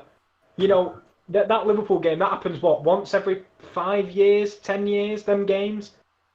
Not once in 24, like twice in 24 hours. But the moment Lucas hit that shot, I was giving it limbs and I wasn't even a Spurs fan. And Spurs fans behind me had the tops off, on top of seats, on top of the bar. That could be a penalty. That's going to be a penalty. Surely that's a checked. penalty. How is that not being given straight away? I mean, they're going to They have VAR in this game. They have got VAR. That's got to be a penalty. That's got to be checked. Well, if it's not, then it's a yellow for simulation, surely. But they're not going to be able to check, of course, this until the phase of play is finished. The referee seems to not be acknowledging any decision of a penalty, but surely that's got to be checked because we've had a couple of instances now in this game where I think the referee could have easily gone to VAR. I mean, the biggest example was the Ibrahimovic. Lukaku situation could have easily gone to VAR for that, but I think they've cleared it out to check. Well, it's been cleared out, and the referee, from the look there, I don't think that's a penalty. Come on. That is not a pen. That is a shocking decision from Barella to dive, and he's going to go to the monitor to check this. Well, I think it's a penalty. I think it's a penalty as well. I was convinced it was a pen. Wait a second. Is he already going down? I think that's a dive. I don't think he's connected. No, Josh, that's a penalty. Josh, that's a penalty. Giving it. The thing is, when you look at the angle looks as if there wasn't a great deal of connection. I think from the only thing I maybe would have said was he was already off balance before he got took down, but still, I think I'm with Thingy. That was a penalty. Well, definitely. Either way, Lukaku, he's going to be able to celebrate in front of Ibrahimovic, who's already been sent off in this game, gone from hero to zero. Now there's a big chance here. The penalty hero, that was Cyprian Tatarusanu, saved 3 penalties last week against Parma. This is a big opportunity. Gearing up another half hour. I think we might be gearing. Well, there's another 20 minutes left depending on this. Big chance for Lukaku. Just a moment here where the referee's going to tell a few players to step back. I think Dalla there just a little bit offline. A few stutters. He's straight down the middle. Absolutely outstanding penalty. I mean, he only just gets it in. It comes off the bar in the end. But a little moment there where I think Lukaku's heart must have gone for a second. He's put it in the back of the net. It's 1-1. It's one of them. It looks absolutely great if they go in because you couldn't get any closer. But that was. Do you know what? I've looked back at that now. Yeah, it's just the angle looks so awkward. From the angle where you see it from behind, it looks like he doesn't connect with him, but it just showed another angle there, and you can see, as you said, maybe slightly off balance in that situation. But in the rules of the game these days, it is a penalty. It just looked really bad from that angle. Stutter is so unfair. I thought there was meant to get rid of them at one point. I swear there was like. I think it's if when you go to strike the ball as opposed to before it. But I just think back to when Sam Johnston saved that penalty at Old Trafford, and then he got made to retake it because he was like a couple centimetres off his line, and it's like if they can't gain that advantage, I feel bad for keepers. I was going to say, what do you think of that rule? I hate it because obviously I'm not expecting you to. I think it's literally a penalty is an advantage for a striker already. Why are we making it easier for them? Obviously, don't launch yourself off the line and go halfway up to him, but I think you should be able to be some kind of margin. I don't know. Yeah, I don't like the rule because I think striker's already an advantage because one, the professional footballers, they should be able to score from 12 yards anyway. So I don't think a narrow step forward. It's just a more natural thing for a goalkeeper. What do you think, Josh? I guess I look from the point of, I guess, keepers have got their own tactics as well in terms of trying to put a player off. I mean, as you said, realistically, a player should put away a penalty from 12 yards. It should be fairly simple. I think with the hop, skip, jump thing, and I think a couple of players who get pointed out for it. Jorginho, Bruno that is a brilliant tackle from Barella. I'm gonna have to stop for a second because this could be a chance for my man. And eventually, the referee's actually going to bring it back for a free kick. What do I know with football right now? Honestly, but he doesn't bother me if I'm being honest. It doesn't bother me unless it's your club that's affected by it. Man U fans are obviously not. Let's take Man U for example. With Bruno, they're going to want to keep it because he's Bruno's tactic. And I think either way, Bruno would probably slot pens away. If it doesn't affect your team, you're probably not bothered as much as when it does. That's my opinion. Yeah, it's not the biggest rule change. Oh, by the way, I think it might have been offside. I'm not sure. Yeah, offside. But yeah, I don't think it's the rule that needs changing the quickest. That is fair to say. I think it's just one of them rules that you just pass by. Okay. Man City have scored 4 off of less than 1 XG. Well, there was someone put in the chat earlier that it was a controversial goal. One of them was anyway. Wait, they're 4-0 up. They're winning the league. There's nothing anyone can do about them. Wait, what's happening here? Well, the referee's just stopped for a second. I think he's been told. He looks hurt. He's injured himself. I think the referee. I don't know what's happening. Well, this game's got everything. The referee looks like he's going to be coming off. We've had a red card. We've had 2 goals, and now it looks like we've got an injury to the referee. Did you see the way he ripped off his headpiece? Then that was so dramatic.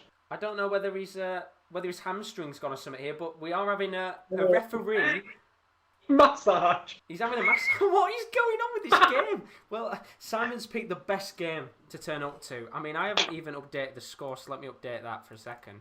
But it looks like... Is this standard for Italian football? Oh, yeah.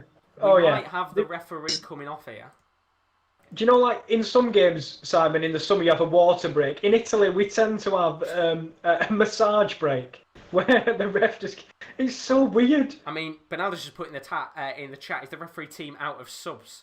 Well, luckily, I think they've got a substitute ready and waiting to come on. This would be the bit where they issue a tannoy announcement to the fans. Has anyone got their qualifications? Come on down. I think the 4th official is next up. And if the 4th official goes down... Then we're buggered. Then I have no idea what happens. Well, the score should be updated now. Apologies, that was my fault for not updating it. Of course, Romelu Lukaku scored to make it 1-1. Well, we've had a bit of everything. The referee looks okay to continue on, although give it about 2 minutes and he's probably going to pull up again and have to come off anyway. But what was the unnecessary rip of the mic off his head for if he was just going for a massage? No, he can't do it. He can't do it. He's coming off. He's changed his mind. Well, he didn't take 2 minutes. He took about 5 seconds. The referee's coming off the pitch, and I mean, we're getting a right game here. Yeah. Get the subs. Who's gonna hold the sub board for the ref sub? Because the 4th official's getting changed. So we've got a substitution here. The referee is being changed for another referee, and well, we're getting a bit of everything tonight, aren't we? Well, this ref's done his job. He's sent Zlatan off, and now he's sent himself down the tunnel. He's gone. He can have a nice ice cold bath. I would say with Zlatan, but he'd probably get his head kicked in by him after the red card. So maybe that won't happen. Does he become the 4th official now, and he has to stand there with the board, or does he, go and get help, or I don't know what he does? This is brilliant. This is absolutely brilliant. Do you know what? One thing we never hear. Do you know, like, we constantly hear player injuries. We never hear, Mark Clattenburg's out for 3 weeks with a torn hamstring. Like, we never hear any stories of that from a referee. Do you know what? Maybe that's where we're missing out in the football market. There needs to be a referee dedicated, like, social media Oh, page for injuries like and stuff. a ref transfer window. We want like Mark Clattenburg in Italy. We'll pay you a couple mil. We'll have him. Mark Oh, that'd be so Mark good. Clattenburg to the like Saudi league in a £10 million transfer. Yeah. And send what's he called? The Tranmere fan, Mike Dean. Send him to Baccarsa Qatar. Not bothered where he goes. He can bugger off. I mean, this is unbelievable, isn't it? The referee, for those of you that might have just joined you wondering what's going on, we've just got a bit of a break in play right now. The referee has picked up an injury in this game. We are getting another referee to come on. As it currently stands, it's Inter Milan 1, AC Milan 1. Ibrahimovic scored in the 30th minute and then was sent off fairly early on into the second half. There was a penalty given to Inter Milan. Romelu Lukaku with the equaliser. If the scoreline stays as it does after 90 minutes, I kind of hope it does. We get an extra half an hour of football, which with the way that this game has panned out, we kind of want it, don't we? Well, I don't know. Does the ref have it in him for another half an hour? We don't know. Well, we're going to get quite a fair whack of extra time here because we've had the VAR incident alongside a referee change. So I assume we're going to get probably about 5-6 minutes of extra time, maybe a little bit more depending on what happens. But he's sit down on the bench and I think he's going to get a nice break. Have some cards. Here you go. Here's me reds and yellow. Thank you. Carl's put in the chat while there's a quick referee change here. He's put his game, by the way, that he's enjoyed. Going domestic in the FIA Cup final on the 14th of November 2010. Sligo Rovers were playing Shamrock Rovers 0-0 after full time and extra. Goes to pens. 4 pens taken apiece, with Sligo scoring their first and fourth. Sligo's hero was the goalkeeper, Kieran Kelly, who saved all 4 of Shamrock Rovers' penalties. Jesus. Another great memory of mine in the League of Ireland, which, to be fair, watching a few of those island derbies going on in the past, they're fairly feisty, and the fans fucking love them. Absolutely love those type of games. To save 4 pens as well. That's insane. I tell you what, another game that goes down for me as a favourite, and it genuinely could probably be any match, is Rangers Celtic. I don't know what it is about it, but they're just one of the derbies that get me proper rifled up. Oh, is the ref alright? Oh, bless him. Well, he looks fairly emotional. Yeah. Which is expected. I mean, I don't know what kind of tier this referee is in terms of the Italian system, but this could be a massive game for this type of referee. But players just taking a moment to kind of readjust themselves. We are about to kick off once again, and with about 10 minutes left of normal time, I would assume we've probably got about another 15 minutes left of action here. Yeah, because that took a fair bit of time. But we're underway once again, and as it stands, of course, I said before, 1-1. Might be a chance here, though, early on. Lautaro Martinez trying to flick a ball into the box. He's got a corner in the end here, and a big chance maybe for Inter Milan to try and nick a late winner in this game. Big moments in this match.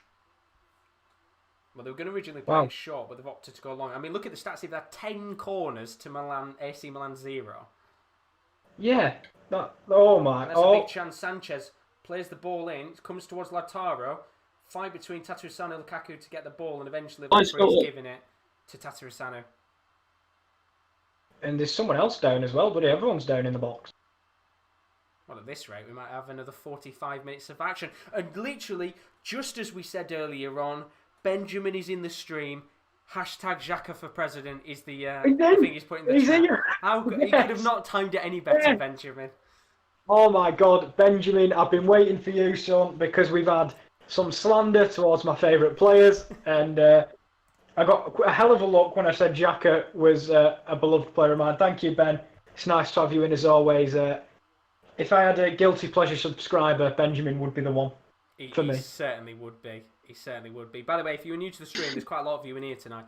Don't forget to leave a like and a subscription, as always. We are pushing towards 1,600 subscribers. I nearly said 10,000. I wish we were.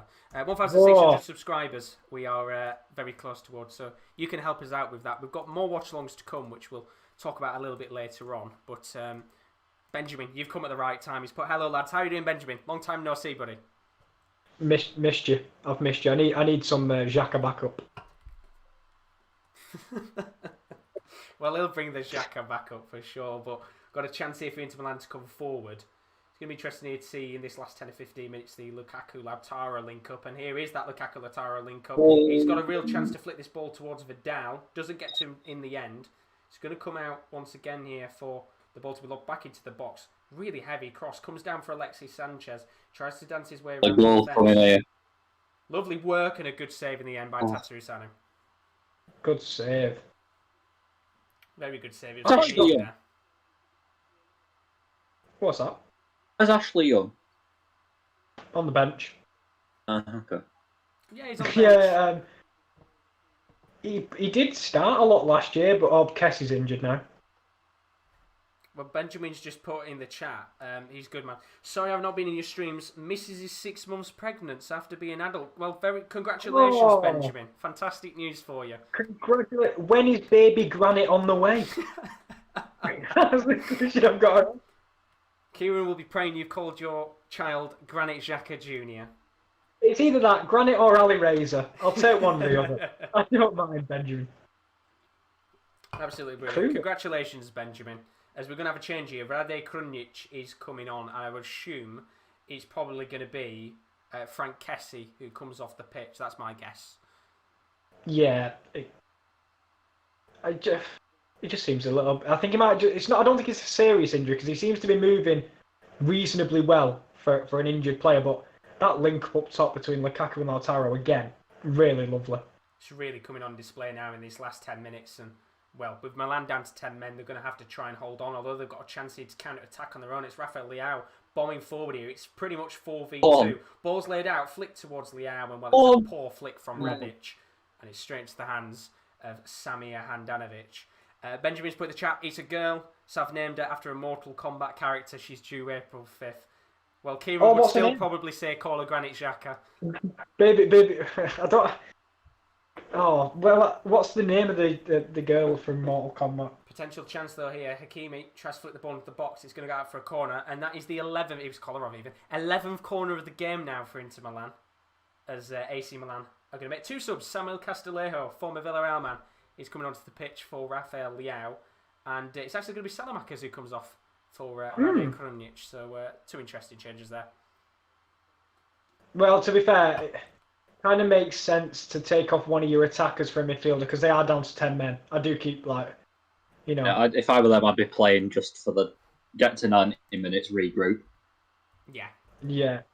And stick everyone behind ball. I mean, do you look at it now and do you think, do AC Milan play for pens? The thing is, when it goes straight to extra time, that is a dangerous, dangerous game to play. Have they got much pace on the counter now they brought off Rafael Leao? Rebic is quite quick, I would say. Castillejo's quick. Yeah, Castillejo's a fairly quick player. It's just whether the extra man advantage he's going to come off here, and there's a big chance there from the corner for Lukaku, straight into the hands of the goalkeeper Tatarusanu. I think if he does go to pens, he'll feel quite confident in saving a few penalties. As I said before, of course, saved a couple of pens last week when they beat Parma in a 0-0 draw in the Coppa Italia. But the last match that I watched last week, that went to extra time, it was Roma Spezia, and Roma had two men sent off within 30 seconds and got spanked up by Spezia 3-0. Didn't the Torino game, was it Torino v... Who did Torino play? Because I remember the Torino one went to penalties, because for the fourth penalty, Torino's goalkeeper stepped up and scored. Credit to him, he scored. But I think they played in the last match. It was... Oh, who was it off the top of my head? I think it was... It was a big team. Well, they played Milan in the last round. Oh, there you go then. That's why I remember it. Yeah, they played the last round and then lost because Tatarusanu scored... saved a few pens in that match, but... Yeah, I just remember Milinkovic-Savic, the goalkeeper from Torino, stepping up for the fifth and final penalty and scoring. Which is mad. Well, hopefully we can see that tonight. That'd be nice. But Inter Milan coming forward here. Real potential chance. Ball's flicked into the box towards Lautaro, who just can't rise high enough to get the ball. Comes back in once again from... Oh! I think it was De Vrij who actually lobbed that in. And it's real pressure now, isn't it? Milan having to hold on. AC, at the very least, having to hold on with a couple of minutes left. Everyone behind ball. I think there's a couple Pretty left. much. No. Rebic is the only one slightly ahead of the ball. Which is quite interesting, because I thought maybe Castillejo would have, with him being the newest sub onto the pitch. But, by the way, it's 5-0 City now. Daz has put in the chat. Thank you for keeping us up to date with that. Massive performance from Manchester City there, once again. But big performance needed here for AC Milan, because they are having to defend for their lives. Down to 10 men because Ibrahimovic was sent off. And it's just a flurry of Inter attacks. Ball's lobbed into the box. And he doesn't get there in the end. Good defend at the back from Teo Hernandez and Romagnoli, both linking up together. But it's just endless waves of attack. Alexis plays the ball to Vidal, who's going to try and take a shot from the edge of the box. And, it looked like it was swerving towards goal, but in the end, I think that has gone out of play for a goal kick. Yeah, not... Sadly, I don't think it's a deflection, did it? No, sadly not the man you want to be taking aim is Vidal. Also, Benjamin's kid's name's well good. Melina. It's like the one from Eminem. Not right. Okay, Josh. Eminem, not the rapper. No, I was thinking Eminem the rapper. I was like, what song is Eminem song? That's got Melina in it. Mercury, Nitro, Melina. I think is probably what it stood for. This was before my time. Yeah, no, it's fine. I know who it is. Melina. Eminem. I thought it was just Miz and Morrison. No. Was you not there when it was Joey Mercury and Johnny Nitro? No. No, right, okay. There'll be someone out there who will get. And this is the era I have no desire to learn anything. Oh, that is a terrible ball. Oh, that's a really awful ball. There's a good chance here for Lautaro Martinez. He's potentially one-on-one with the keeper. He's going to take the shot on a good save from Tataru Sanu. And eventually it's cleared away. And that must have been the chance in the game for them to kill this game off. And now there's a chance here maybe for Milan to just take the ball and drive forward. That's AC, by the way. Daz has put how long's left of this game? 1 minute of normal time. But about 5 or 6 minutes is my guess of extra additional time. Because the referee, of course... had to come off, so we had a referee substitution. But what a chance that was for Lautaro. I mean, I don't know what Frank Kessie was doing, because he seemed like he was trying to get the ball back and then just prodded it through for like, was it Miete? I couldn't tell which one it was. Which number? I'll tell you one thing, Simon. We need you on these watch-alongs a bit more, because this has been probably the most dramatic watch-along I think we've done for quite some time. Oh, you weren't there on Friday. That's all right. No, to be fair, it has been a top game.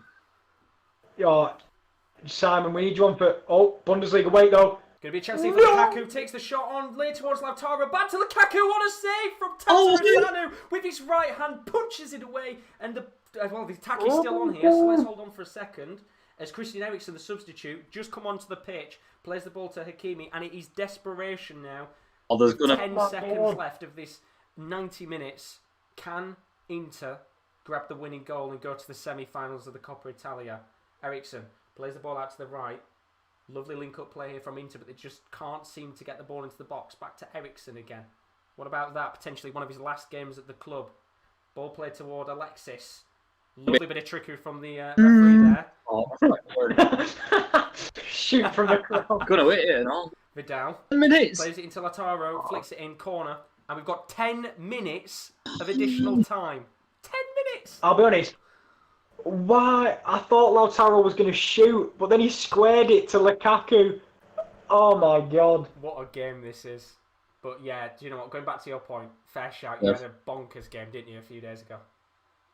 Oh, unbelievable. And it's every time it's what I said to Rowan. It's every time, like Gladbach v Leverkusen was unbelievable, ended 4-3, and there was a scorpion kick in the last minute. Like, you don't get them very often. Rebic is outran. He's got to take it with him. That's what I was saying. I can't remember the last big game we did. I think it was Benfica Rangers. Chance here for Lukaku. Swerves right at the goal. It was a right chance there for Lukaku to score the winning goal in this game, and it's just his shot. Swerves a little bit too far to the right. Tataru was diving. Doesn't get a touch of the ball. It'll be a goal kick in the end. But that pass there a moment ago to let Lautaro through on goal. I'll tell you what. Tatarasanu's been great for a backup goalkeeper tonight. I know he's not the number one choice, he won't be, but he's such a good, experienced goalkeeper, and it always helps having a good number two. Young. Ashley Young's on the pitch. Yes. And it's going to be interesting to see how the system changes here for Inter, because Kolarov playing centre-back tonight has come off the pitch, so they're going to go a bit more attacking, as you'd expect. In terms of chances, for those who are wondering, 13 shots on target, 26 overall for Inter Milan. It has been pure dominance since the red card was given to Zlatan Ibrahimovic. And Mario Fusco in the chat, thank you very much for joining us, Mario, you legend. He says, come on Milan, I'm Italian. You must be Which one? biting your nails right now. I'm going to say, which one? Come on, Milan. I think you're biting your nails either way, whether you're an Inter or an AC fan. But what a derby this has been. Yeah, unsurprisingly, the red card has changed the game completely because of like how much Inter have been attacking. But 10 minutes added on? Did it take that long? I don't think it took 10 minutes. I know with the VAR, even the VAR took about 30 seconds. 10's a bit much, I've got to admit.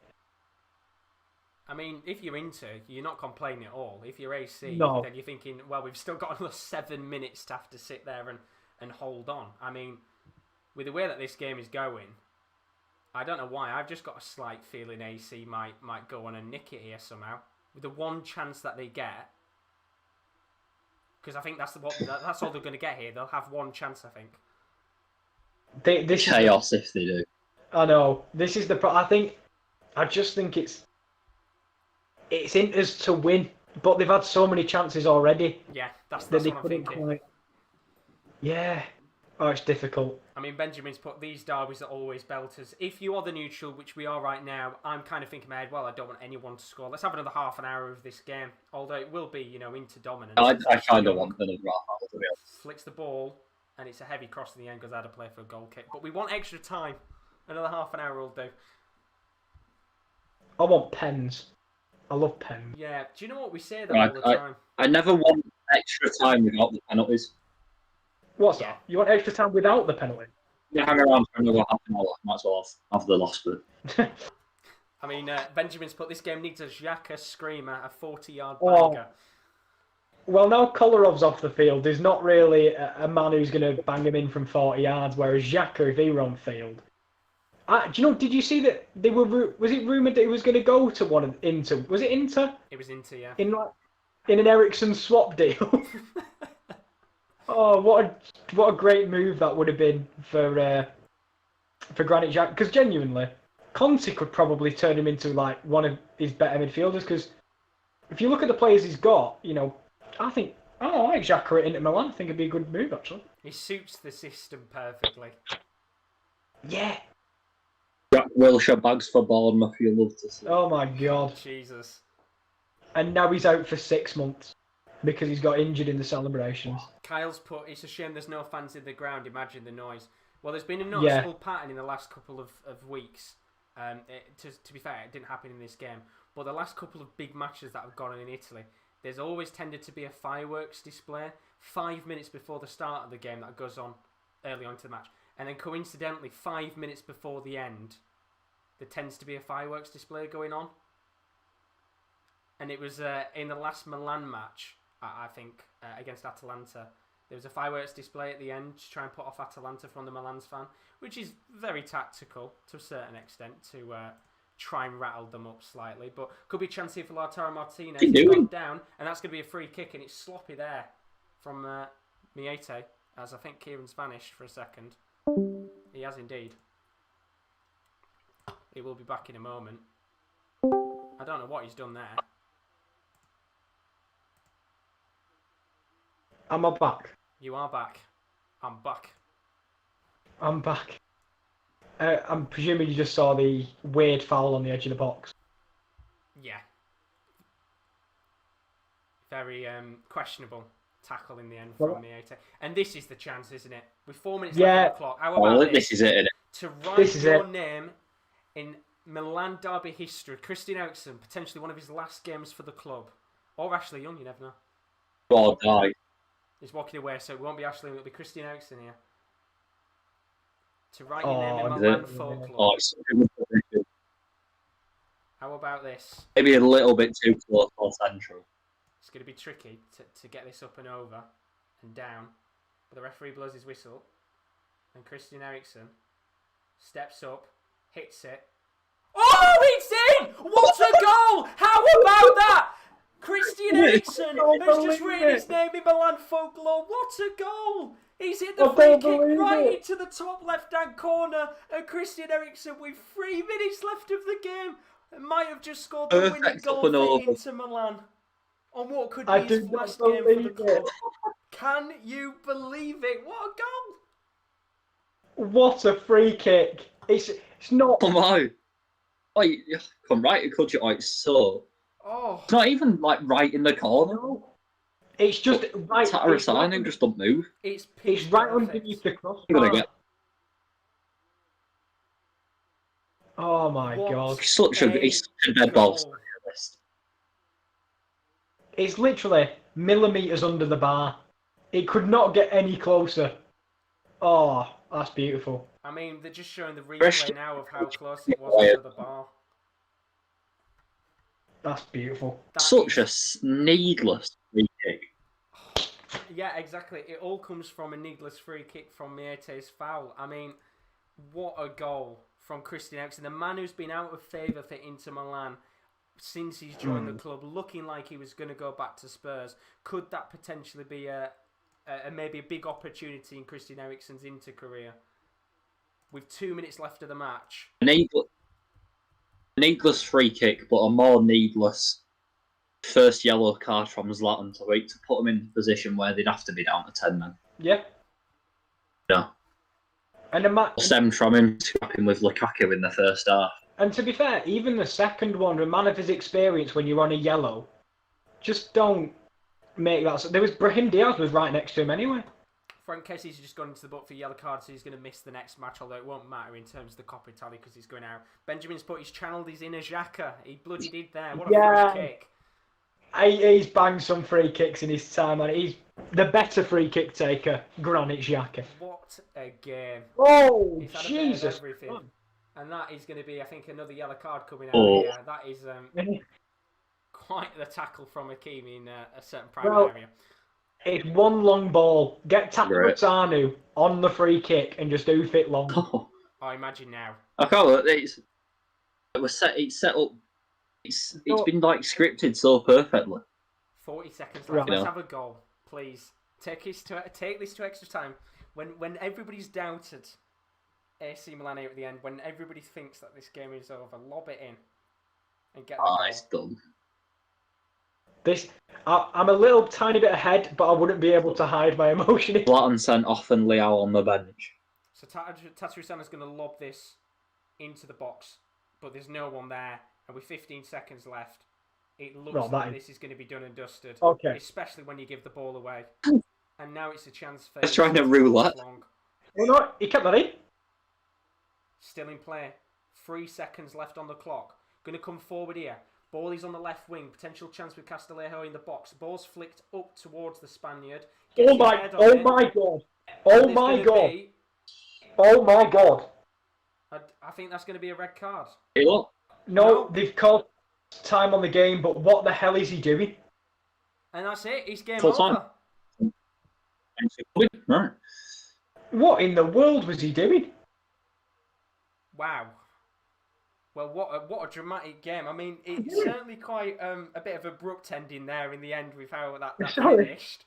But what a match overall. It was a game where I think we were all set and ready for this match to go into extra time with how it was panning out. But that red card for Zlatan Ibrahimovic early on in the second half kind of set the tone for how the majority of the second half was going to be. And as Simon perfectly put, as much as as we all celebrated there, it was such a needless foul from the 8. The new signing as well, only his third game at the club. Such a reckless foul to give away. And a man with so much experience puts the ball back of the net. I think for Milan tonight, I think they've lost the game based on discipline. Yeah. Because they've just been ill-disciplined all night long, and I don't. I mean, to be fair, Kessie could have been sent off for bodying someone unnecessarily at the end. Yeah, I thought that would have been a red. Yeah, I don't know what's wrong with AC Milan, but very ill discipline tonight. Well, I guess it's probably time to switch over to either at Prem games. Yeah, I did literally just switched Arsenal on as you said it, just as we close out the Coppa Italia Watchalong. I mean, it was one of them where I think you'll know more than Sam will, Kieran. It very much reminded me of when they played Juventus and Rebic was sent off. They've got quite a tendency to be reckless when it comes to fouls. Yeah, and I think it's one of them. It's frustrating because it came from the experienced player Zlatan to begin with. I can't hear Kieran at all, and I haven't been able to for about 10 minutes. Oh. Well. That explains. Well, Simon, I hope we can get a translator to you soon. But basically, I'll even come back in. You can try. Yeah, quickly go for it. But anyway, yeah, I know what you mean, but it's come from the most experienced player tonight in Zlatan, which I understand. The thing is, do you know when it happened, Josh? We were like, oh, we love him, he's so thingy. But then he's going too far and it affecting your team, and that's what happened to him.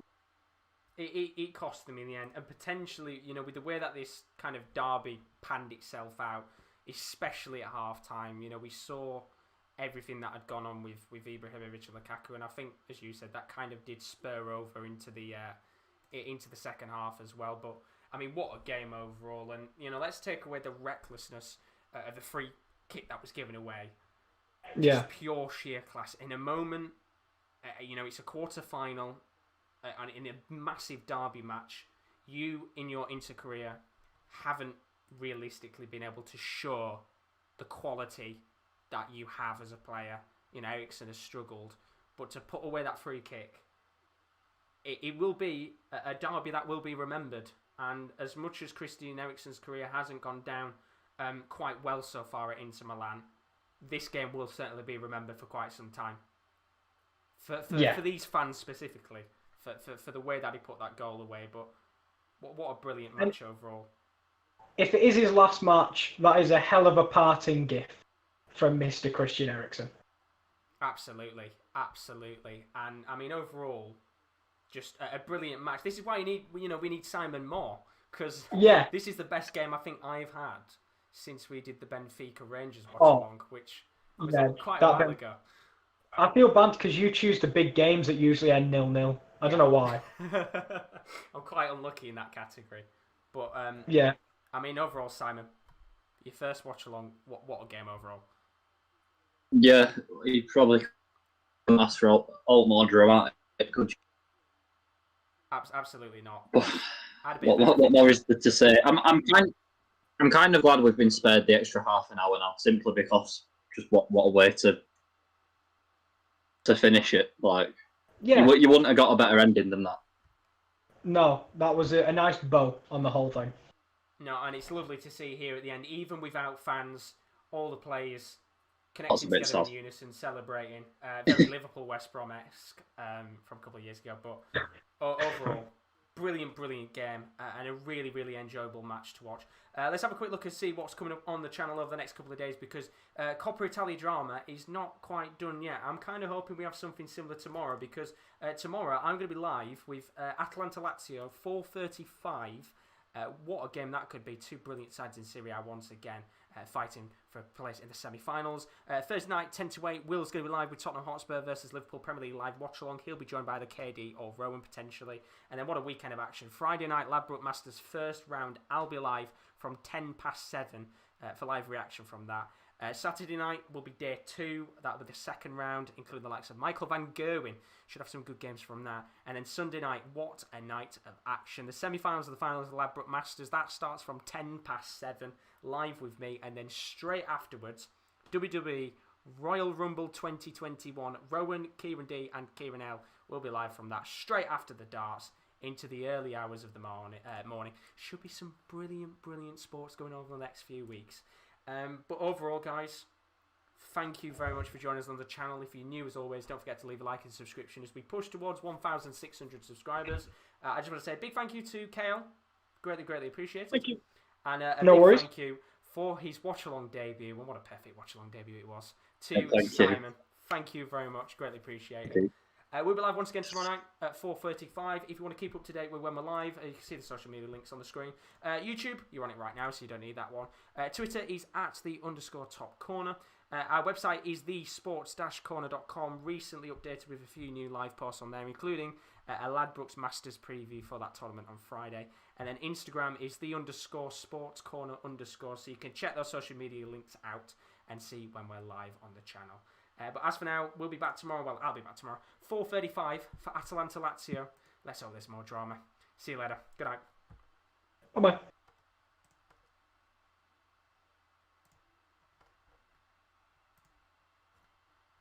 See, this is the part where I